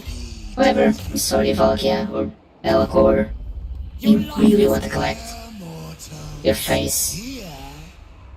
I mean, it's very appropriate that he can't run away. I mean, Valkia, no one can outrun Valkia, but hey, I'm not Valkia, I am now Bellicor. Which, yeah, I mean, this doesn't really matter. My army's terrible. We are not... Wait, what? Wait, hasn't... Valkia... Wait... What? What mod does this? This is not regular. Wait, this is not Bellicor's though, this is Valkia's. Like, Valkia confederated Bellicor, and I get to confederate? I mean... I'm gonna make them my vassals, because I get a feeling this is gonna be weird. Do I get Valkia as well? I mean, I'm gonna use Bellicor, of course. I mean, don't get me wrong, Marcus it's a good archer, but come on, Bellicor has Lord of Shadows, and the Lord of Shadows maxed out's really Lord. Chaos in Wait, but are they my vassals now? Yes, they are. That makes 0 sense whatsoever. When you speak to the Gore Queen, the Lord of Wait, Murder what? also listens. Where is Valkia then? Wait. What is this? So this is now my vassal because it was their vassal. Okay, understandable. So it was their vassal and I vassalized their masters, so they are now my vassals as well. Are they contributing in any meaningful way to my economy? That's what I want to know. I mean, I suppose they are. Not much, but I mean, it's an improvement. But where's Valkia? That's my question. That's Cormac, so yep. Sword Maiden of the Blood God. See, I was going to attempt to fight Valkia, but given the current state of affairs and that her army is slightly better than mine, I'm not going to. However, as it would seem, I haven't gotten her form either. So eventually it'll have to come down to an epic battle. Perfect. And the way I see it, there's no other legendary lord in here. So there's not Detecto, what's it called? Lizardman Moses, the one that has tablets with the inscriptions of all the Lizardmen thingies. I forgot about that name. I am everyone. Echo, no, that character's name in the game, I think. Even though I think that I might be butchering the poor guy's name. Oh well, it'll come to me or not. Oh, that's true, I have a teleport stance. I should unlock that first. How could I forget? Where's the teleport stance? Oh, there it is. And still, it costs me. Yeah, I'm gonna rush teleport next, because I really need to move fast. Because it's turn 31 and we only have 2 forms. You gotta hurry, boys and girls. And is there anything worthwhile south? I suppose that there's Kairos in the red too. I might just open a portal somewhere. Oh wait, I can improve cults. Of course I want to improve cults. I need the money. I need this, and I'm gonna make sure this, and then wait, where's this? The Chill Road. Yeah, no, the Chill Road's the exact one I'm looking for, and chance to spread them out. What's 85? So I need something that gets me minus discoverability, which will be this thing here. Not amazing, not incredible, but hey. It gives me more relations. What? Relations. I don't know why the word relations came out so wrong from my mouth, but hey. It gives me more relations with, the Chaos Dwarves. Which I really want an alliance with. Because then I can start recruiting somewhat heavy hitters for my army. Wait, what? Why is Changeling? Why can't he be seen? I have a cult in the Chill Road. Isn't this the same, like, region, province thing? I was gonna swear it was. Maybe not. Maybe it isn't. Oh well. And I think that I'll do one more turn, and instead of ending the turn, and the next turn I'm just gonna take a quick break. Just to mentally prepare you guys if you want to start getting some snacks, starting to think what you might want to do, maybe going on to a bathroom break as well. We'll all have the time to do so. Assuming you're not watching me on mobile and you're not watching me on any sort of platform that can take me anywhere. If you are, well, more power to you.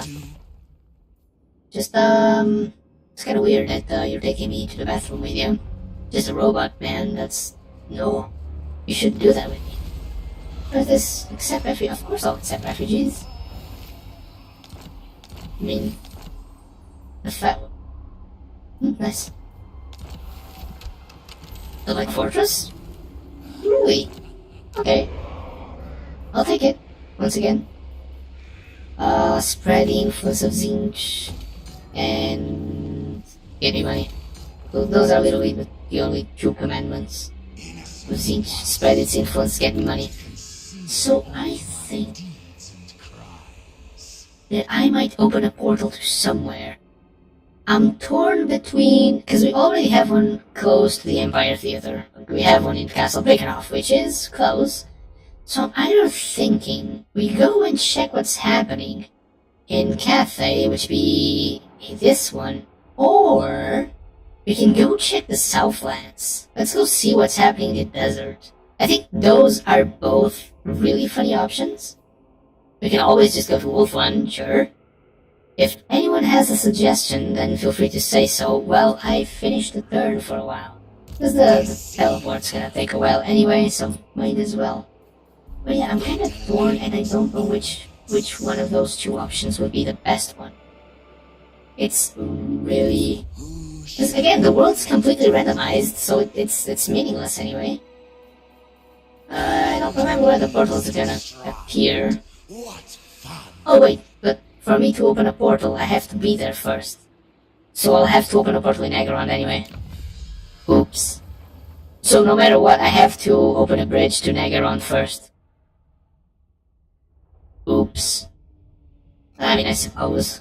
Iridescent. That'll allow me to travel I must somewhere. Then I'll just start going right, trying to get that lizard man. that way. Hopefully get some codes along the way. It wasn't the lizard man here? Oh yeah, it was. It's here. That would spoil the surprise. Building available. Yes, we will build, but we have no money. So, we will actually not build anything. Yeah, that's it, boys and girls. I think that while the turn is ending, I am going to go on a very, very quick break. And we will be right back in the maximum span of 10 minutes. So I suggest you guys and girls go on a break, have a snack, go to the bathroom if you are not freaks that are already there. Talking about you, the person that's staying on the toilet right now. In any case, we will be right back, boys and girls. So, see you soon.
Hello, hello, hello!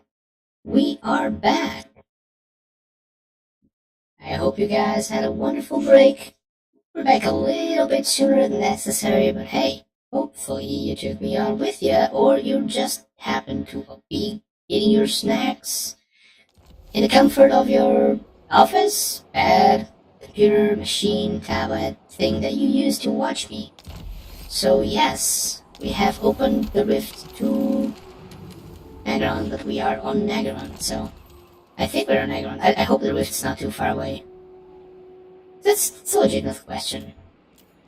Where is the rift? Yes, but where is it? Oh, it's all the way down there. Wow. This is definitely not amazing. I do not love this location. And at the same time, I kinda do. Oh no. The orcs are coming. Full force. Well, happens. Yeah, the Changeling is going on a mission to hopefully get that little... Oh wait, was it the technology? Yeah, it was a technology, it was not a skill tree thing, oops. I was looking for that before. But yeah. Building upgrade available, sure. Everything to get a little bit of technology boost, not technology, economy boost, because our economy is absolutely terrible. Very, very, very, very, very bad indeed. Those are good, what's economy here like? It's bad. It's really bad. Gotta make more. Anyway, wait on our turn, because we're going to take a few turns to get to where we're going. In any case, I've been thinking about it. I'm very excited for next week, because, you see, Wednesday is when the new season of the Finals drops, and for those of you that don't know, the Finals is a free-to-play game. It's a first-person shooter that, that's been getting quite... I mean, I suppose it's been getting somewhat popular. It released at the end of last year. If I'm not mistaken, it released in November, then it had the first season that was very good, then the second season was even better. We're currently on the third one, ending next week. It's gonna be better. The fourth season's definitely gonna be great. The third one was like Japan, like Kyoto inspired. We had a few temples, a map full of temples. We had some new weapons as well, katanas, double katanas, bow and arrow stuff. We went a little bit medieval for a while because people only used melees and bow and arrow things. But yeah, it's a very fun game, and I'm very excited to play the new season. I might do so on stream, actually, if that's something that might interest you guys. I know that the finals scene, like on Twitch, it's a little oversaturated. If I'm being honest, it's a game that I really like, and it really. It's a really fun game. Out of curiosity, could I beat these armies? If I could, I'll just declare war real quick. Beat Valkia, and then, I don't know, reconfederate her? It's not like the vassals are giving me a lot of money. I can just, the god of trickery, just one last funny trick, I suppose. But yeah, if that's something that might interest you guys, then let me know. Or, just let me know of any other game that you would like me to try and play, because, I'm always looking for a better entertainment. It's not like good games exist a dime a dozen that would be somewhat okay games. Although I don't think I can quite talk about that, because I used to play very questionable games. I used to play Destiny for the longest of times. I used to play Evolve, the failure game. I've played quite big amount of failed games now that I think about it. So yeah, I used to play Evolve. I used to play Battleborn, which was a great game. I used to play Gigantic, and, well, fun fact, I bought it again this year when they re-released it. And, it failed again, and I just bought it twice. I mean, once, because the first one is free to play, but you get the point, I just bought it again. I used to play Spellbreak, which is another bad game. One of the most funny battle royales I've ever played. I used to play Overwatch, also for the longest of time, when Overwatch was actually good. I'm joking, Overwatch was always good and not good, depending on your taste. It's perfectly fine to love something, even though it might not be great, because you love it, and that's all that's really necessary, honestly. You guys don't have to like something just because it's good. You can like stuff that's considered bad. It's perfectly fine. After all, sometimes there's that like very trashy movie that we love for some reason. But you know, we still love it. We still like to watch that trashy movie. I know I got a few of those. Always. In my own country, we have some movies that are just so trashy, so inherently bad. But I just like to watch them, you know? It's just funny sometimes. That's pretty much it. I don't need much more than that. It's a funny movie and that's it. So yeah, it's perfectly fine if your tastes aren't exactly the same as anyone else's. Summon blue horrors. What is this? This is power recharge. This gives me armor piercing. I would like to summon more units, please. Because, you know, more units. More bodies to the slaughter machine. Valk is on marching stance. I will never get a chance as good as this one. I don't know if I'll be able to win though. It's a genuine concern, because like, from this Marauder Horseman onwards to the right, it's very easy to deal with. They are super weak.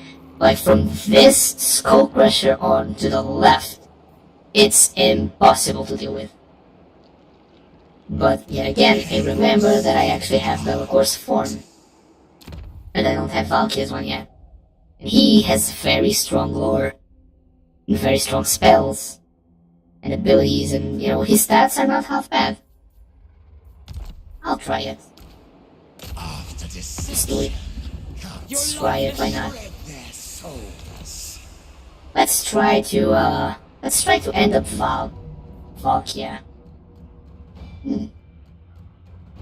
Who would know? Who would know that Valkyria gives me a valiant defeat? You know what? I'll still try it, just for the laughs and giggles. Let me see if I can. I think I can, right?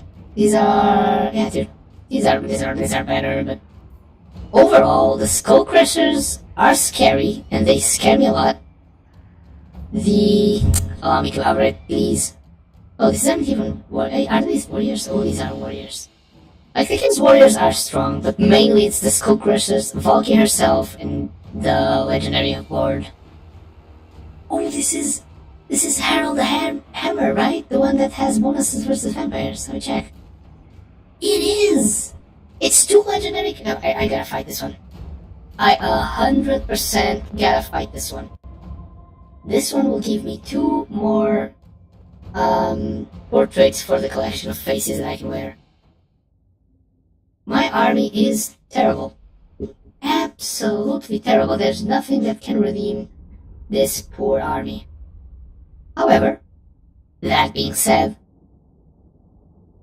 the Changeling is strong, especially using like Bellacor's like face and full features. Because I got access to both the Lord of Zinch and the Lord of Shadows. But then Be'lakor gets bonus if the warriors rout and have low leadership, which is not the case because it's Warriors of Khorne and Warriors of Khorne rarely rout. Yet again, Valk is in marching stance. Yeah, he might be. I don't know. Let's see if we win or not. Worst case scenario, we win and the game crashes. So it's a loss anyway. Hopefully not. That would take a few minutes after the stream, but you know, it might happen. I've had it actually happen. I had a campaign where I was playing, I think it was Sartosa, the Pirates of Sartosa, and then it would happen that I think it was the Sartosa expanded mod that gave them more units, and for some reason there must have been a conflict, because past turn 140, the game would not allow me to play. The game would always crash, no matter what I did. I even tried to roll back to like 10 turns before that. I didn't want to lose that campaign. It was one of the funniest campaigns I've ever done. Just because of the sheer amount of human pirates I had. Because at that point, it wasn't even like the vampire pirates, it was just human pirates, because I had gotten rid of all the vampire units on all the armies. Because I really just wanted to play as, like, more accurate pirates. That being said, their army is quite spread out. If they blobbed up, that would be really good for us. However, I'm just gonna place the flyers in here. Not Zinch, the Changeling is going to turn into Bellicor anyway. Suppose as soon as he uses this. God damn it, this is a magic missile, powerful versus multiple combatants, so not be used against Valkyrie, so I can use this against the Skull Crushers. Amazing, we already have something that helps get rid of those guys. I know that we have bonuses for being on elevated terrain, so we will be. We'll try to like a U shape around this hill. I'm not sure this is the most. I'm pretty sure this might not be the best strategy ever, but you know, it's my best idea. I really don't want to get flanked by the Skull Crushers or the Knights. That would be awful. Like, legitimately, one of the worst things that could happen is I don't even have pink horrors, I have blue horrors. Which, you know, are kinda bad. Are low-key kinda not great, but the economy hasn't allowed me to recruit much else. So yeah, maybe I can deal some damage. The good thing is, they have no spells and no ranged units, cause, well, they're corn. Sure, they could potentially have some sort of like ranged chaos and divided unit, which I think they might. I think they're horsemen exactly. They got spears, javelins, but come on, it's not that bad, it's not that strong.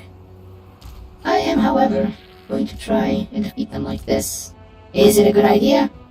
Hell no. It's a terrible battle, a terrible idea, but hey, we do some trolling, am I right? And if we didn't, what would be the fun? What would the fun be if we didn't do a little trolling? Now, this cultist will probably die. I'm not gonna sugarcoat it. This cultist is probably done for. The point that he's gonna get what?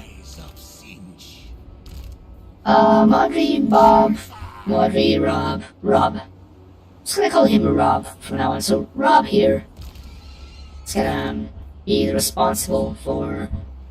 I don't know. Oh, wait, but Valky can fly.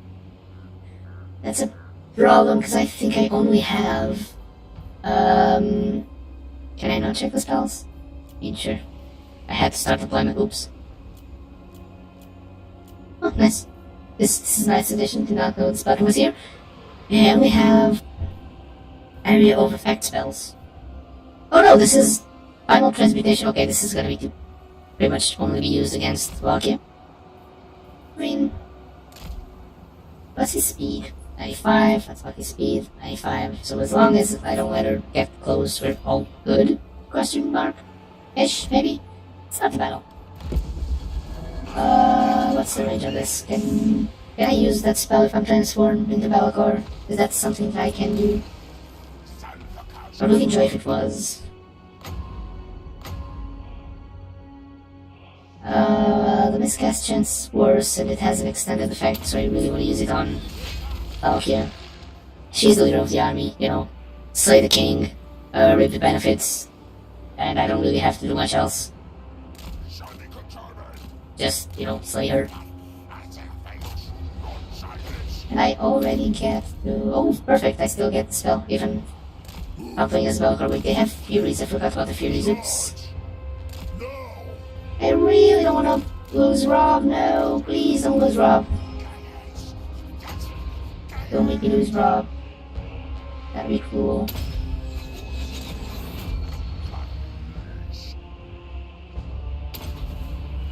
That should be kind of cool, not gonna lie. Oops.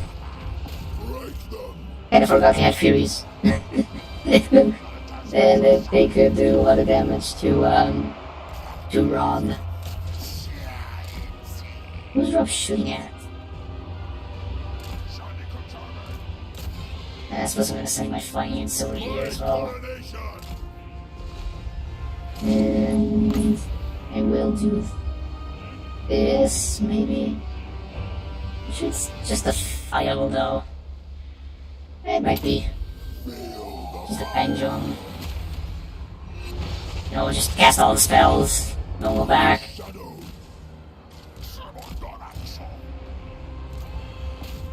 Speaking of looking back, run from Valkia.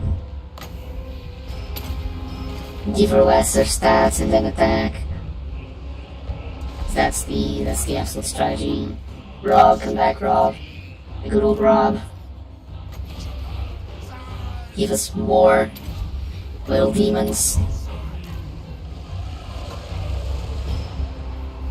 You guys can start shooting them, it's fine. Actually, you might be... Oh yeah, they were instantly deleted. Belgor, however, more damage resistance as melee attack to Valkia, because that's necessary. It's gonna be cast, I don't know, these guys. Doesn't much matter to me. Just wanna cast stuff. Make sure that I'm using all the spells in the right way, which is a lot of spells actually. So that's quite a task already. What's this? Oh, these are just random sentinels. It's okay. The armor-piercing missiles are going to be used. There's a big concentration of them here, so, you know, here. And is there any spell, melee attack and melee defense? Take it away from Valkia, yeah, that would be perfect. I get the feeling that these guys are not doing much, whether it's by choice or because they're just unable to do so, I don't know. However, I will place a unit of something summoned behind them, because that's the most sensible thing I can think of. And I'm gonna get regeneration here. What's this? Leadership and armor. I should like to use this. It's quite expensive. So maybe I'll just take leadership and armor away from their troops. This guy can sling a few spells, I suppose. Just a vortex. And a few. And yeah, these units can start to pen through. I don't do some chip damage to the Marauders, because, I mean, the Marauders, it's just Marauders, yes, but at the same time, it's Marauders. What are you guys? Chaos Hounds, sure, War Beasts. Damage to the Chaos Warriors. Who died? Did Valkyrie die? Perfect. And I need someone on the left to defend. But you know, it's getting somewhat hard to defend that place. Oh, it's the Skull Crushers. Run. Run from the Skull Crushers. Come on, flyers. You guys are flyers. And come on, it's getting hit with something. I don't know what. What's hitting one, Bob? Oh, Rob. Not Bob, Rob. They're old Hammerstone. I forgot about that guy. Guy needs to be dealt with. He is in the thick of it, and he is a problem. Like, almost every problem, you gotta deal with it. For others with great weapons, yes, get rid of those. Important. I don't even know what type of unit these sentinels are, but hey, the fact that I like, they're clearly doing something very, very well. The Zangors, though, good things. Zangors are not living their best life, that I have to admit. Now for using this spell against Harold Hammerstorm again. Taking more melee attack away from him if I can even aim this. Just I don't know who else am I going to attack. Where are the skull crushers? I don't know, but I'll deal damage with chaos. Halberdiers, because they can damage my flyers. I'm just gonna damage these marauders. For no reason, then I can do so. I will. See, it's not a valiant defeat, is at most you kinda lost a little bit here and there. Yeah, the fact that I'll be able to get the units it's more than enough for me. I'll take away his armor, so he has less defense.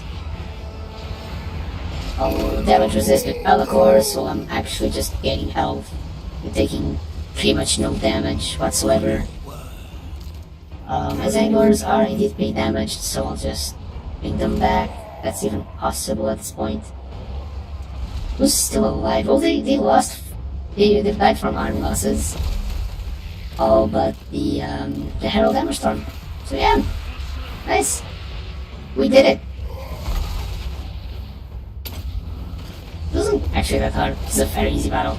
I know this is only normal, but wow, damn, it was a little bit too easy. Just enjoy the smashing of poor Harry over here. I don't gonna use any spells. And oh boy, Harold died, and we are not even Bellicor, because we were, after all, the Changeling. I cannot change back. Always undecided, okay. I can't change back. I was gonna do a whole cinematic thing, but nope. Actually gonna save the replay. I don't know. Changeling 01. This is a funny battle. If I save the replay, I can always just either have a rematch, but most importantly, make a better edit on YouTube. You know, just give a whole narrative about this campaign that we're playing. Like a proper one, not just like a raw stream. And yeah, as we can see, Bellicor, or I guess Changeling was the main damage dealer on this, had 4,609 gold value. I don't think anyone had anything close to that. Got a lot of 100s, 200s. Oh, these guys are also very valuable. I mean, these Furies, 971 gold value. For instance, Valky had 1,716 gold value. That's how much did the Crushers have? Where are the Crushers? They're here. Well, the Crushers had almost nothing. And it's quite cool, actually. I hope that I'm able to either vassalize them again, or just, I don't know, force peace. That'd be funny. Just slay their entire army and just instantly force peace afterwards, but I don't think I unlocked that yet. Give it time. I'm sure they wouldn't want it any other way. And also, they were on March stance. Main thing is, my support missiles were not very good, because it's not a very good missile unit. The Blue Horrors, the Big Horrors are okay. The Exalted Pink Horrors are good, but like, the Blue Horrors are kinda bad. And the Zangars are, honestly, okay up until the mid-game, which, I mean, they're serviceable. They clearly did their job in this battle. I'm just kind of afraid that if we ever have to face it's something more tanky, that the Zangors might not be able to make the cut. Once again, doesn't really matter much. After all, it's not like we need to survive every single battle. Like, we can perfectly just, you know, even if we lose a battle in one army, we can just make more. We can't lose as the Changeling. We're just gonna, like, lose some time. And there's nothing more important than, collecting those, like, forms, faces. I keep saying forms. I think that faces makes more sense. The collector faces. Because, like, it's definitely not their bodies, and it's just a duplication glitch. we're duplicating ourselves, or themselves, because we're just copying them, and we're better than them. But then if they have items, though, then they'll be better. Oh, didn't think about that. That's okay. I wonder if we can somehow confederate a faction, or like a legendary lord that has specific hero items. I wonder if we could apply them to the Changeling if we have their form unlocked. Because usually special items can only be equipped by the hero or legendary lord that's meant to be using them. I know there's a mod somewhere around this cocktail of modifications that make no sense that allows us to, as long as we killed him, we can steal one of their items and use it. But if we confederate them, like, afterwards, we can no longer use the item. So as long as we don't have the Lord as an option, as an actual usable option, then we can use the items. If we do, however, have the item without the Lord, then we are able to use the item on anyone else. Which, hey, it can be quite powerful, I think, depending on the items that we've unlocked. Because some items are just straight up worse. For example, if we were playing vanilla, almost all weapons are worse than the Sword of Cain. That's just a fact. But now we can have 2 of them. And better yet, we can have, like, Scaraband's weapon and the Sword of Cain as well. That's very powerful. Especially since, as a Changeling, we can't be spotted. And I think that even if we have the Sword of Cain, we still can't be spotted. So there's no red whirlwind of spotting us. I mean, I could heal, or I could just get money. And I have enough money, let's do a bit. Do I need to heal? Let's see what happens next. Nothing happened. Oh, it did! It happened! I can just make them my vassals again. So I can instantly kill them and then make them my vassals. That makes 0 sense. That really makes 0 sense. And I love it. I love it so much. This cocktail of mods couldn't make less sense if I tried to. Wait, this gives me heal per second. That's why I was healing so much. Velcor has heal. Like he naturally heals, but this is very nice. Okay. So I can just get less upkeep on the army, which is good because it'll help the overall economy. I can get Arcane Conduit, which is going to be more mana to spend. I can get the final level of Burning Head, which is a spell that I love, and I unfortunately didn't use much. Let's I check. Is Burning Head strong against armor? I don't know. I don't remember if like fire damage is good or not versus armor. I know it's not good against magical resistance because pretty much nothing is, but let us check. We already have 4 forms, and we still have a few hours of stream. We can definitely do it. I think might have to hurry up.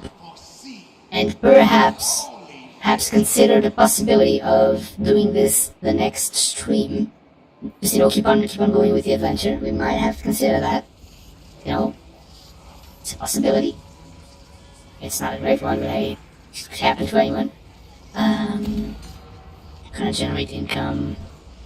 Gonna generate, like, bad things, I think. Then circumvent that. Try to get these, like, very good E2 shoes type of building. I think this is the building. Can make 2. It's your economy situation here very bad. So hey, we're not building, have more money. Building upgrade available. Glacier encampment. Sure thing, I have no money though. So hey, a win is a win. And I will take them. and end the turn. Oh, nice.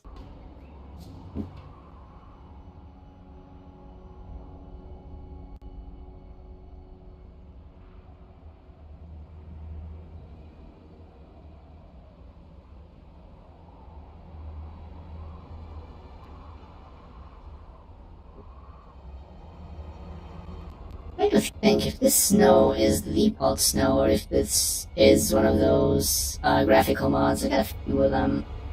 I got Dynamic World, Fancy Forestry, you know, the basics, but I also have a few other ones. Namely the, what are they called? Like the ones that improve the effects of weapons. For example, the Better Smoke one. Like now all the guns really have an oomph to it, you know? They actually feel like big cannons and guns that would be used in a fantasy setting instead of just a little, I don't know, Glock or something weapon. But hey, to each their own. I really like the smoke mod, at least. Gives a visual flair that you can't really have in many other ways. Another factions, oh, the Pirates of Sartosa, what a shame. My good fellows, my good fellow pirates. I don't really want to go back to my army, and hey, look, hello Be'lakor. Wait, for a second I thought that I was Be'lakor, but no, he's Be'lakor. I just fought as Be'lakor. The beastmen are always reappearing, so that's not bad. It's just weird that they are fighting as Warherd of the One Eye. Is the Warherd close? I don't think it is, at least.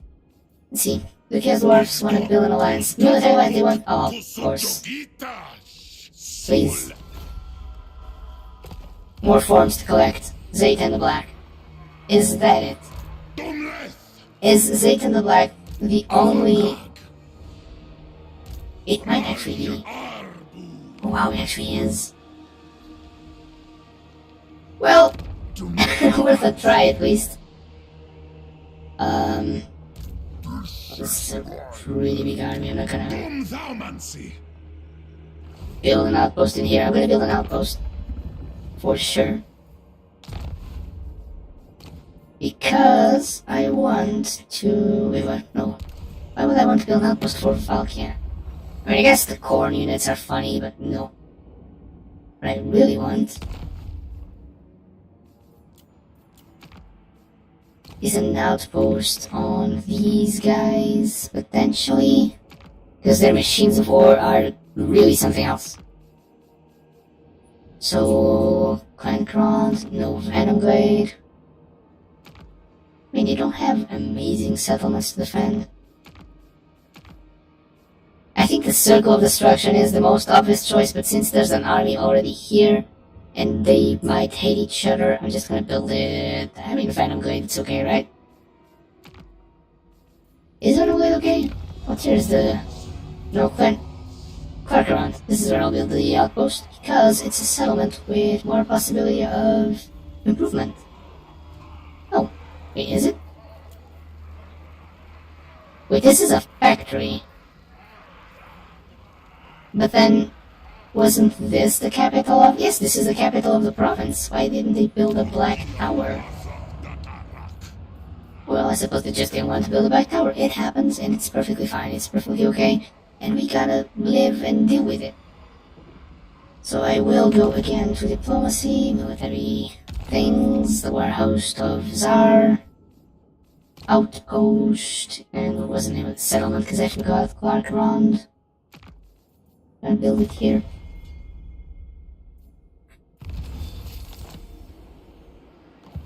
We still have buildings that we can upgrade. I suppose we do, but we don't really have, because we don't want to go overboard with the discoverability.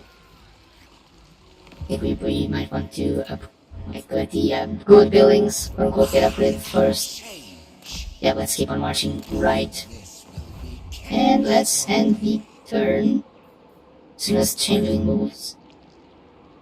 Thank you, let's end the turn.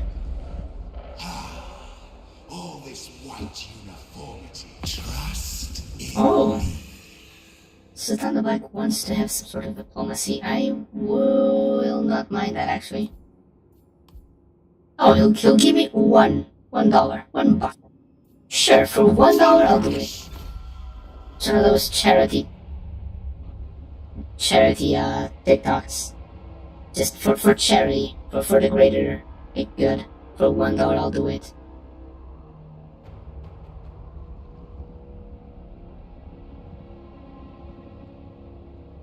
Now we wait a little bit for the... Well, there are still 200 factions.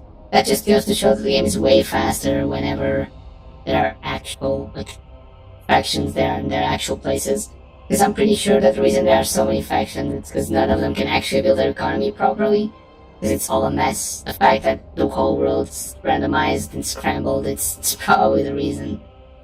But hey, we already have 4 of our special faces that we can wear, so hey, not always bad. We might be able to at least get to 6, 7, 8. It'd be really bad if we couldn't not even get to 10, but yeah, I don't know. Running out of time a little bit. We are still going for that teleport stance reversion, which is going to be quite strong. I'm not even concerned with the making of the temples anymore, because I have 1 army and 1 army suffices. Honestly, I don't really need more. It's not like I can make any more, it's not like I can make, like, what's it called? Like the other heroes. I can't recruit any other lords, and I can't get any other forms by killing people with other lords. So it's kind of pointless for me to just going around and beating every faction. I guess the economy would be better. Much better, probably. Yeah. To everyone that might have entered soon, or might just skip ahead in the VOD, you can probably read the title and you have guessed that we are doing a little bit of a challenge here. Suppose not a big challenge, because, you know, we can't quite lose the game, unless we are incredibly unlucky, I mean.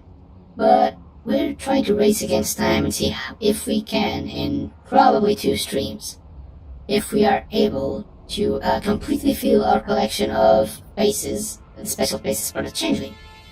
The part that's challenging about this is that, 1, the Chaos factions are starting to unite among one single banner, and that includes Norska, all the demons, either of them being, like, solo, mono-god focused, or every god focused. What is this? Sure, this is actually not bad, I'll choose power. Whether that be Norska, the Chaos Dwarves, and, you know, every Chaos faction can unite under a single banner, except for us. However, for some reason we have been able to confederate some of the Chaos factions. We chose not to, and instead just letting them be vassalized, because, you know, might as well, but that vassal can still be taken away from us. There's still a chance that if any other Chaos faction starts to hit our vassals, that we will lose it, actually. I'll not even... I think I'll just declare war here and settle with, what's it called? With a... cult in here. What is this? Physical resistance plus 15%. Yes, I will use that on the Changeling, because, you know, why not? Let us bring them change. Replace the symbiotic crystal, because why not? Oh, and Robbie here already has a chariot, let's go. He ultra subscribed for the Zinch Plus Premium. What is this? Okay, it's not bad. Oh yeah, this is the thing that gives me bonus for units that are not mine. I mean, I'm just gonna say it's the funniest things. The funniest thing. I just get bonus if I don't have... I'm actually gonna use this, because both the Cockatrice and the Zingors are the main part of my army. It's funny that I get bonus for units if they are not mine. Which, hey, I'll take it. No reason not to. And miscast base chance. Take it back. No one likes to miss the cast chance thing. Yep, building upgrade available. Well, we're going with economy most certainly, because money. Am I right, folks? And later we might take this trickster cult just later, because there are more cults for sure that still don't have any Economy builder. Wow, yes, this is one of the good ones. Thank you, Lizardman, for having the good economy buildings. If not for you, and who am I kidding? I'd still have a good economy, because, you know, I'm a little parasite that's stealing everyone's stuff, as it should be. It's still quite expensive, and I can't quite recruit any of our big units. Not sure we need them, because, you know, we just got the Corn as the champion of Corn as a vassal, and then we have the Chaos Dwarves, and sure, they can be taken away at any moment. But as of right now, they're still our allies, and we can still use their machines of war. If nothing else, the machines of war are something I'm very interested in. I also just realized that I might have done an oopsie, where I'm calling my allies to war. But if I call them to every single war, they'll end up having their resources spread thin because they're AIs, and the AI is not smart enough to just defend or, you know, simply not accept the wars. But hey, if the AI dies, it's their problem mostly. I still have my cults, and my cults don't get destroyed, lost, or any of those things. I would, however, like to see how the Badlands and Cathay are doing. I really wish to know what's going on there. Ashrak, let's see. Where's Ashrak? Amazing. What can I do with Ashrak? Make money, probably. Where's the money building? Oh, this is the money building. They don't have zero money in here. Okay, no, that's quite unacceptable, I would say. And 16 per turn, or instead 12 per turn. I know, I most definitely prefer these ones. I don't know why I choose the other ones. Right? I suppose. Lord not moved. It's the Changeling. Who else would it be? Where is the heroine? Here is the boy. Here's the man. Can I teleport? Yes, I can. When change comes, it blankets. Oh, tell me they're not at war. Oh no. Oh, this is bad. Can I force them to be at peace? I actually can't. I think I actually can.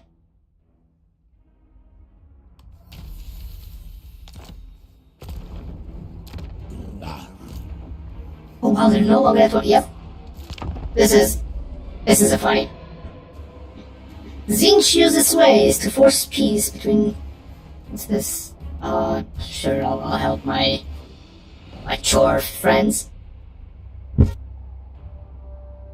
I can't believe we were actually able to force this peace. I thought this was gonna be like 1,000 or something, like grimoires per turn, like as a base cost. But no, I guess if I'm trying to help my enemies, then it's way cheaper. Which in this case helps me because the Halloween is one of the legendary lords that we need the form of. So yeah, that's great. Very amazing. It's actually worked. This is so perfect.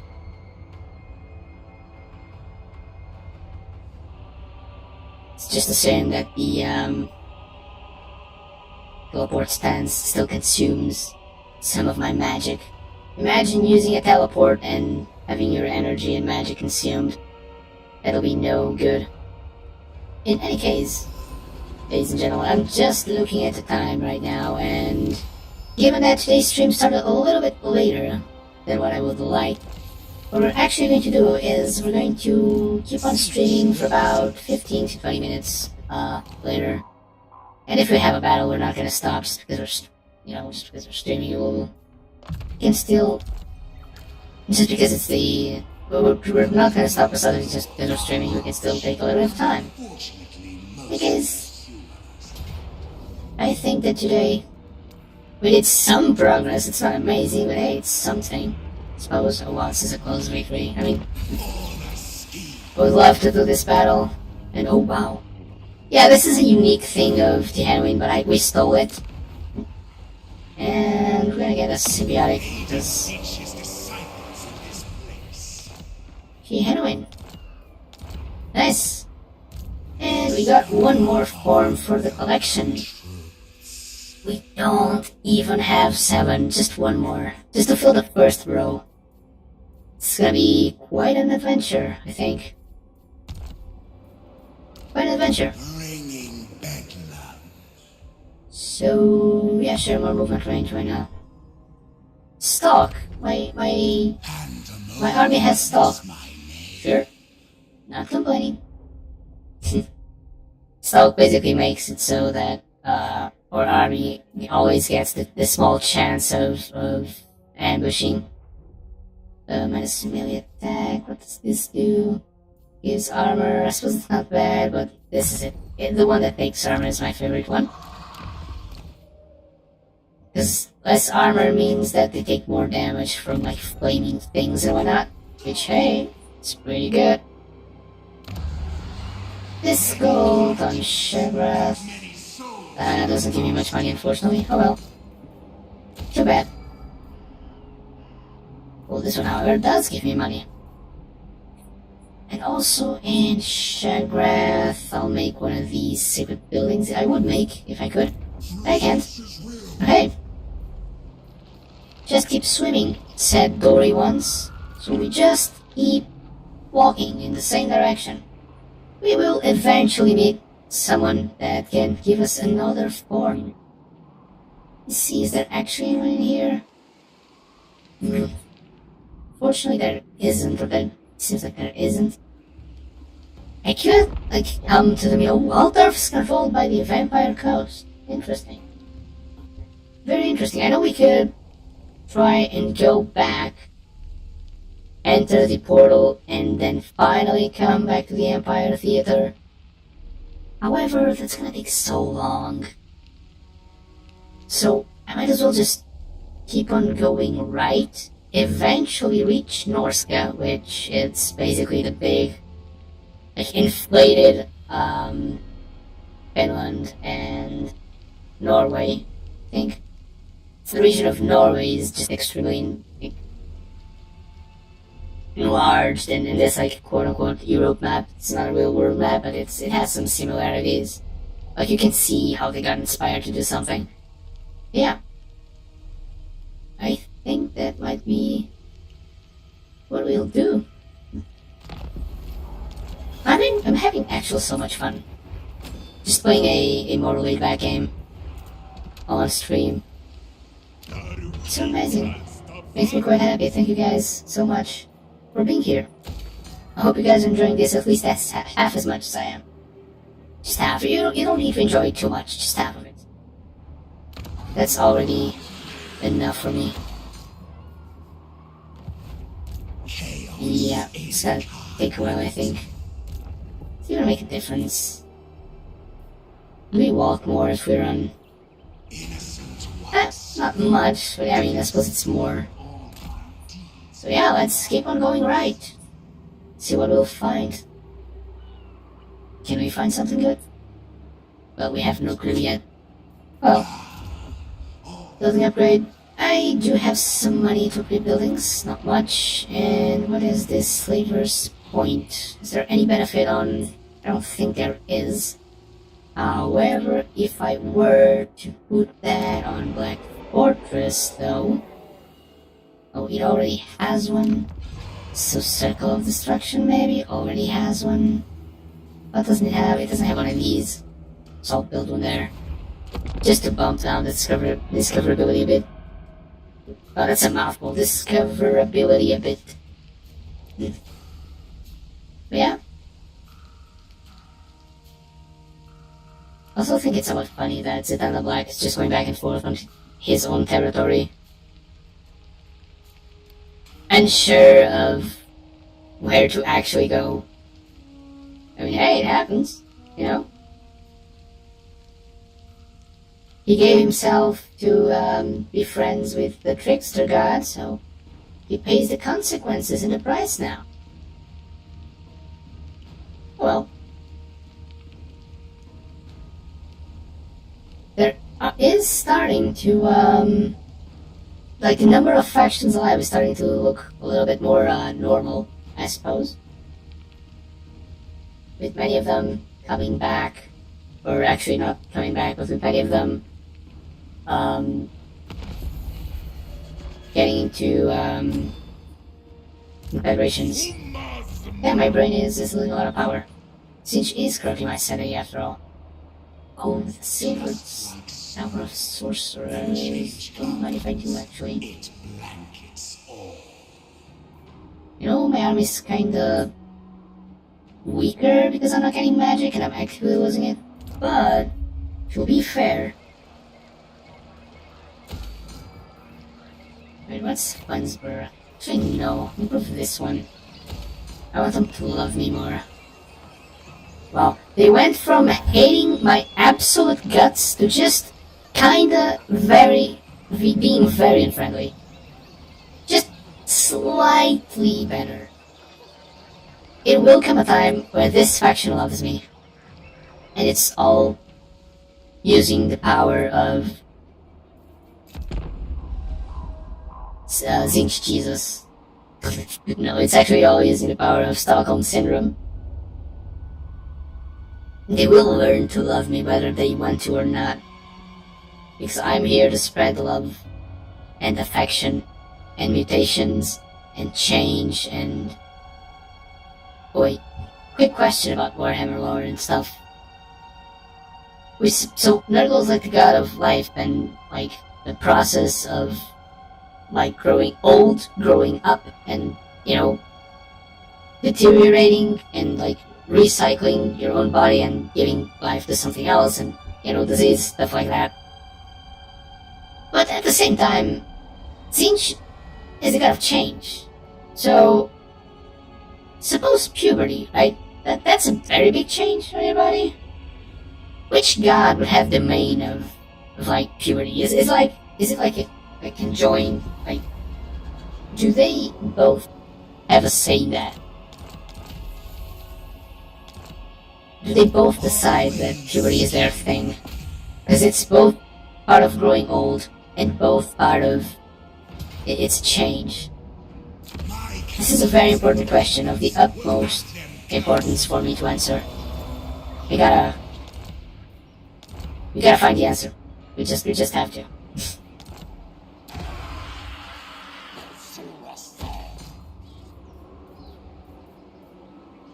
In any case, more upgrades.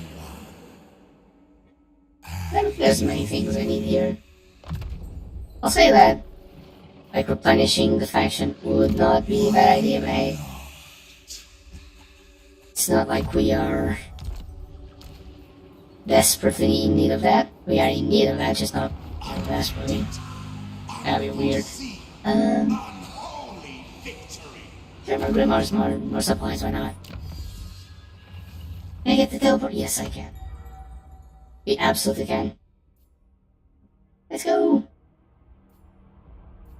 We can get teleport! We shall have with that. I don't think I can build anything here. Oh well, Marcus is No way. getting stronger. And it might be kicking Valky's ass.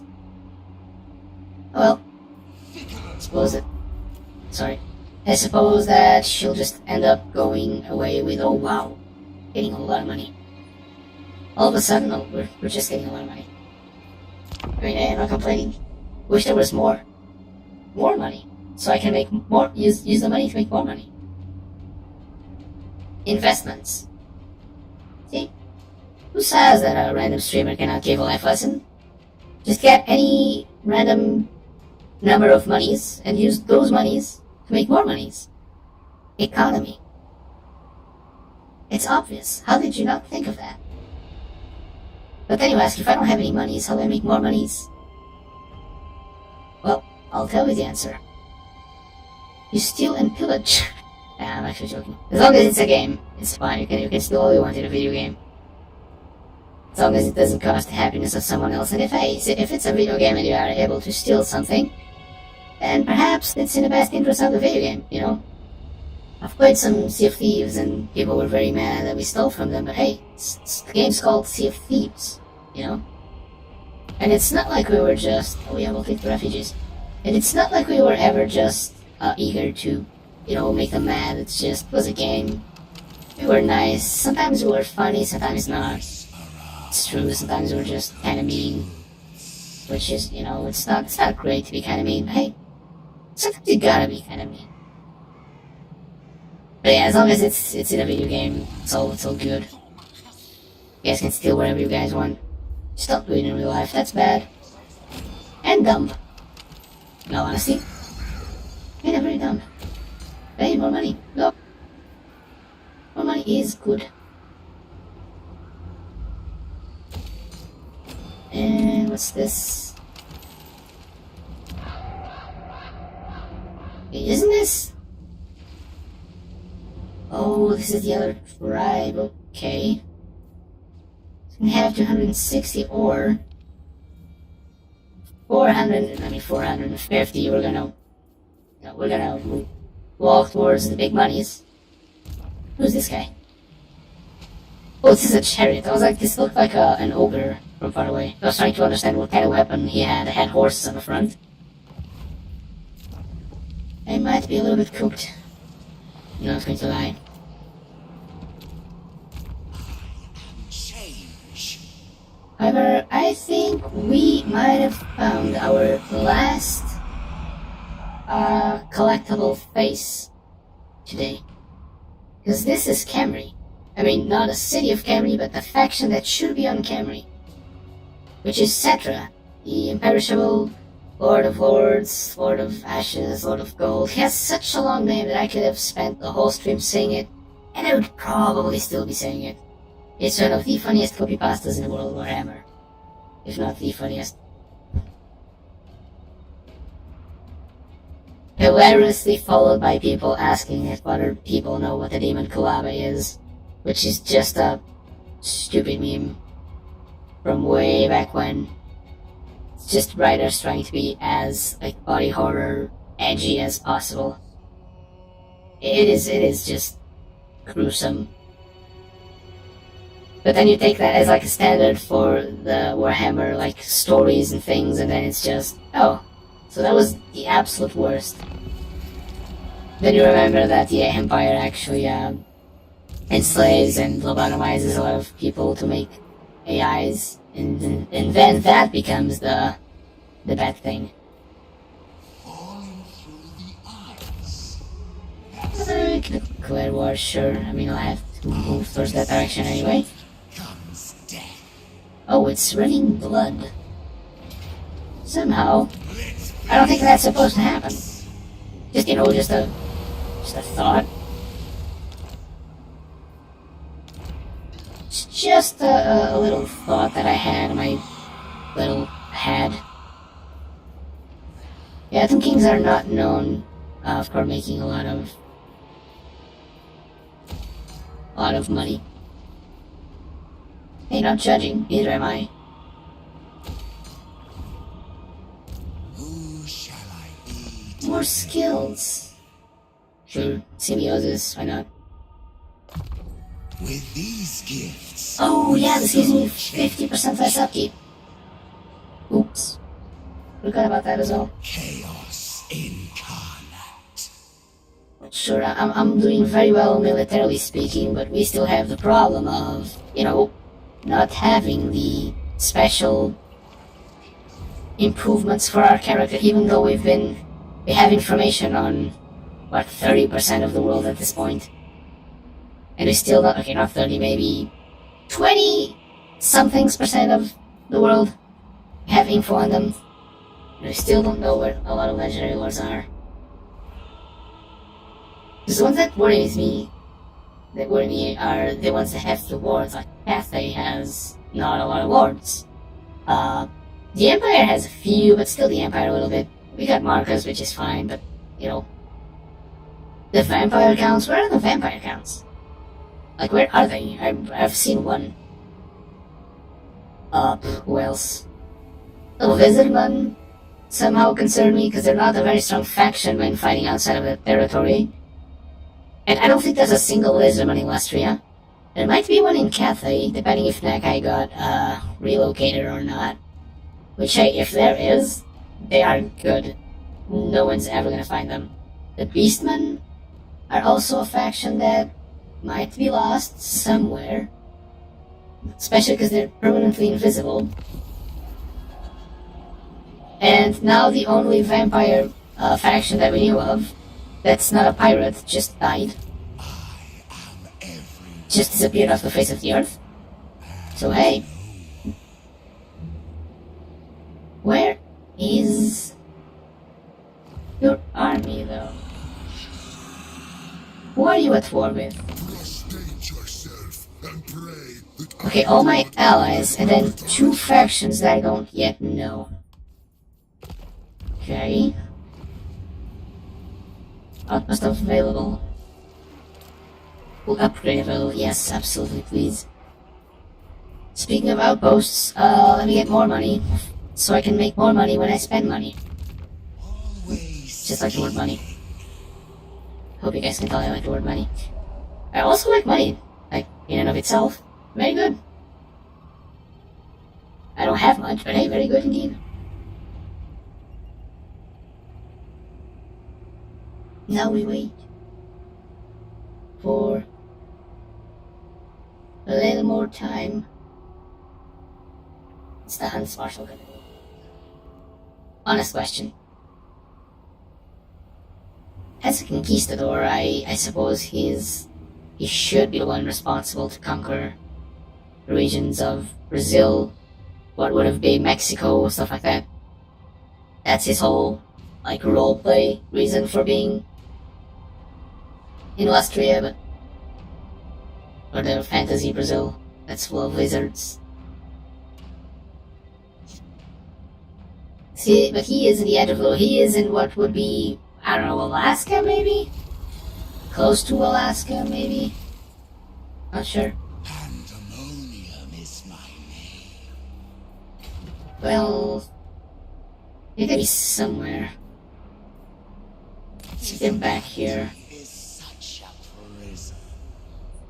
Well, I just need your lord. I don't have to build them, just kill their like lord and their main army. That's all I need. Oh no, most definitely this one. Without a doubt, that one. The elves have a really big and impressive collection of money-making machines. That's how they get such a big and good economy. Actually, there's still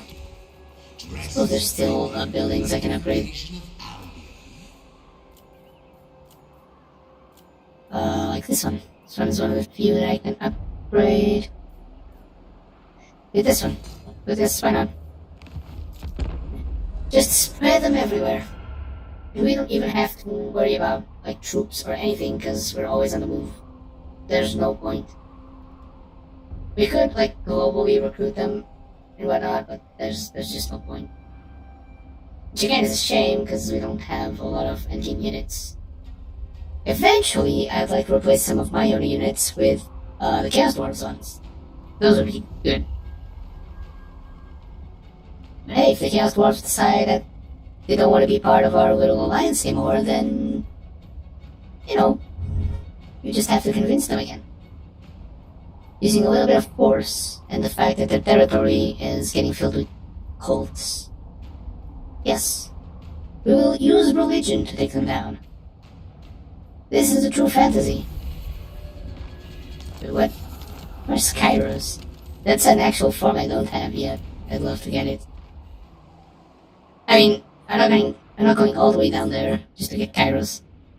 Wait, when did the dwarves? How did the dwarves went from this place all the way down here?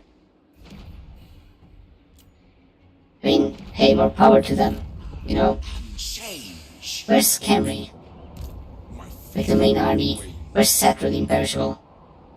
The war that never shuts up about his master plans and big ideas. I'm actually concerned that we might not be able to find him. If only the master would let me be him. Oops, I just realized the teleporter is not free yet. I've been using a lot of... it's okay. I mean, I've still been using a lot of money to do so, but hey. Yeah, no. Always more money. As I said, always more money. Come on, we just need one more special form on the stream on a somewhat win. And it's a somewhat win because I truthfully thought that if I remix the world, in 5 hours I'd have at least 30% of the forms available. I don't even have a row. So far we've got Belcor, Marcus Wolfhard, Valkia, Harry the Hammer, which I forgot whichever name they gave him here. We've got the Hanuin, we've got one more. I'm forgetting, I keep forgetting. Which other form do we have? Did I say Marcus? I think I said Marcus Wolfhard already. Gotta check. Because I forgot. Oh, we have the Zatanna Black, that's the one. The one that we didn't kill, but instead befriended. Hey, teleport's now free. That'll be good to know a few minutes ago. Actually, I think I have all the main tech that I was really trying to get, because everything else is just So I might just get the technologies one, or I might just get the things that give me abilities for my army. Maybe the capacity. It's actually good. The means to my schemes. Where is Cetra? The way too many titles to start naming them. Oh! 8 of each, finally. Where is that beautiful bastard? I mean, wherever he is, he's been. Oh! Found him. We found Cetra. We found Cetra. And his army is not bad. It's not amazing, it's just, skeletons, but hey, it's not bad. Why am I taking attrition? Oh, he performed the Sandstorm right, that's why. Makes sense. The guy hates me that much. He just does not want me getting a win. Under any circumstance. Suppose we gotta show him who's truly boss. That might be a funny battle. Let us see. I'm kinda hoping that it's not an auto-resolve. I mean, it's not like I have any fun units or anything, but if this battle actually gets some of my units killed, then it's worth a while, because I can just recruit the Chaos Dwarfs units. By this time, they should have a few, good machines of war. Maybe they have that big secret thing that I really wanted to show you guys. And yeah, for those wondering why I'm ignoring the cults, the reason is I just want to collect the faces, and I just want to copy the people. Yeah, that's pretty much all we want to do today. Just get as many other bodies as we can copy. This Changeling is the king of fluidity. I'd honestly rather just have experience. I don't know why I would hurt my own character. Especially since it's not a bad one. And it's not immortal. If it was immortal, maybe. But it isn't. What's the Voideth Grove? I'm thinking that I might lose this one. There's a chance I lose this one. Let's see. I mean, it was Zangor's. It's still an auto-resolve, unfortunately. I guess. I was kinda expecting that I wouldn't actually get an auto-resolve, but I did. It's okay then. We'll just do it. Stop. Those aren't units that I care too much about.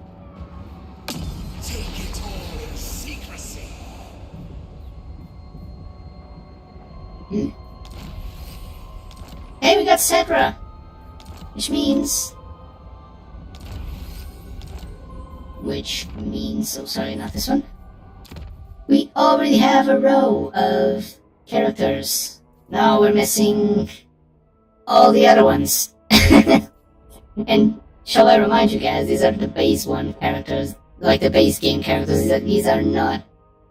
I know there are some missions I can complete. For example, I know there's something in Kislev I can do to get all the Lord forms. And I know if I believe it was in Castle Drakenhof. If I can follow it or have a cult there or something along those lines. Eventually, I'm able to get a random lore that I don't yet own, which is, you know, always fun. You will get me actually more replenishment. Because I have a feeling that the little replenishment you give me is not gonna be enough. Outpost upgrade, sure. Why not? Upgrade on the buildings. The money making machine. Always the money making machine.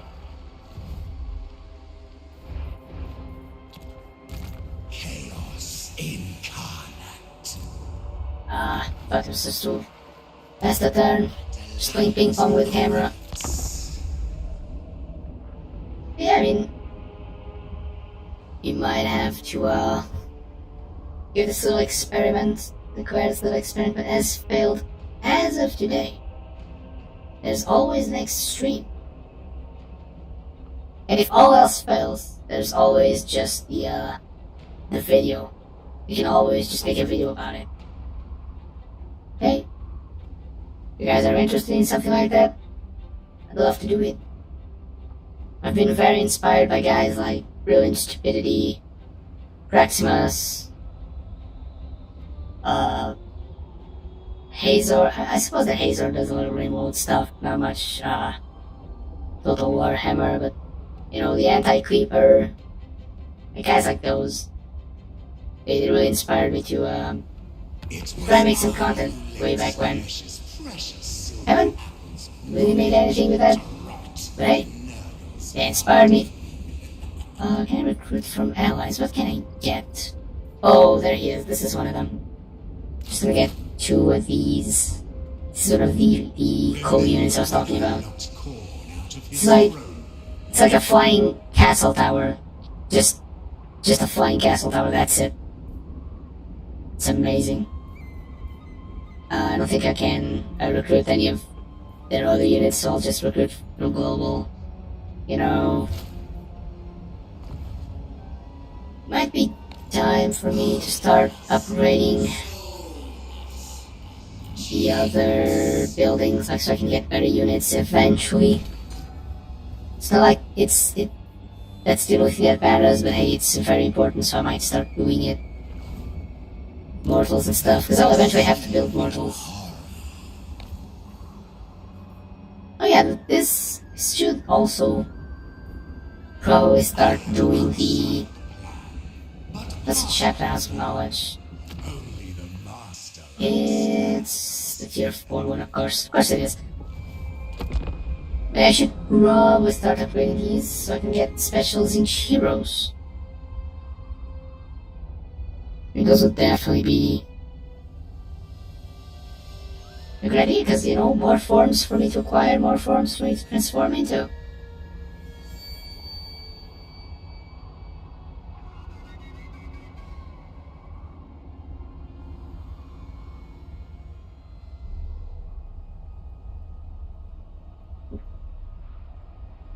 Let's see. Maybe one more turn. Yeah, I think maybe one more turn. And then we'll call it a day.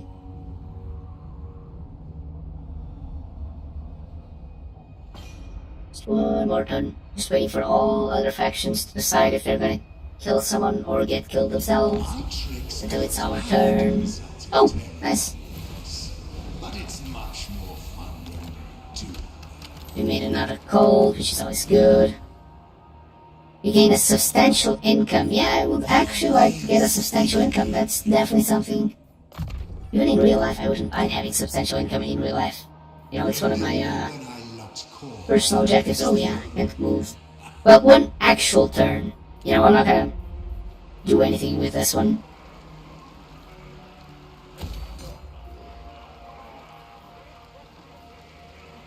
It's obvious. We can't do anything because for the next 2 turns, Changeling is stopped. So we're gonna do one more turn. It's gonna be a good turn. We're gonna do something in that turn for us to be able to call it a day. You know, we're not gonna just do one turn and Oh no, we're recruiting, so we're not gonna do anything. That can be fun. We gotta actually do one turn. I don't know, fight someone. Die to someone. Lose the game, perhaps. But hey, at least make it worthwhile. Make it worth your time. You guys have been with me for so long. It's only fair that I can somehow repay you with some entertainment. I would love nothing more than to provide you entertainment. At the end of the day, allow you guys to say that you had fun while watching us. And hey, perhaps interact a little bit more with a few of you. I see a few regulars. And I'm incredibly thankful for you guys. There's more so than I'll ever be able to say. That's really cool. Must have it. Must have it, I mean you must move, that's what you must do. Finch wills it. Suppose this will be the final battle, is it? It's a decisive victory. Kind of a shame, but hey, we did something. So, I suppose it does count for the purposes of Seekers after one more turn, and it had to be worthwhile. So I think that this might be it. Just keep on building the income things, and the money, and the this, and the that, and everything. I can still build more. No, I cannot. This is actually the limit. bringing bedlam. Just upgrading a little bit more. What's this? Sure. Actually, I don't have any of those units yet, so what's the point? Maybe I could just get something for units that are not yet mine. Sure, let's give it to friends. Let's give it to friends, why not? Sure, that's a good idea. You get Big of Rust, you have the Big of Rust already. Transmutations. No, wait, this is the missile resistance actually, that's very important. I must be crazy if I hadn't yet given him that. But yeah. So far, this is what the map looks like. We got Marcus getting a lot of territory back. His faction will probably be able to hold a few of the legendary lords from the Empire if they ever come back to him. Our friends, the Chorvs, have been hard at work conquering a few zones here and there, and they managed to come back south. And hey, they are devastating the zone. Do they like our... No, they don't. So if they kill Kairos, we get his form as well, because they'll probably be able to confederate him. There's Bretonia here, still, for some reason. Just, it's all a mess. Just as the God of Mischief intended. In any case, guys, thank you so much for watching the live stream. I've been incredibly thankful to have you here. I've been having a lot of fun. If you have any suggestions, games to play, things to do, things you'd like to see, any challenge or anything, if you guys might be excited for, you know, any game or anything, yeah, I'd love to check it out. Yeah, feel free to leave me a follow, subscribe to YouTube if you guys want, check me on social media if that's your thing. Yeah, till Sunday. I hope you guys have a wonderful day, and yeah, thanks for watching. Have a good one. Bye!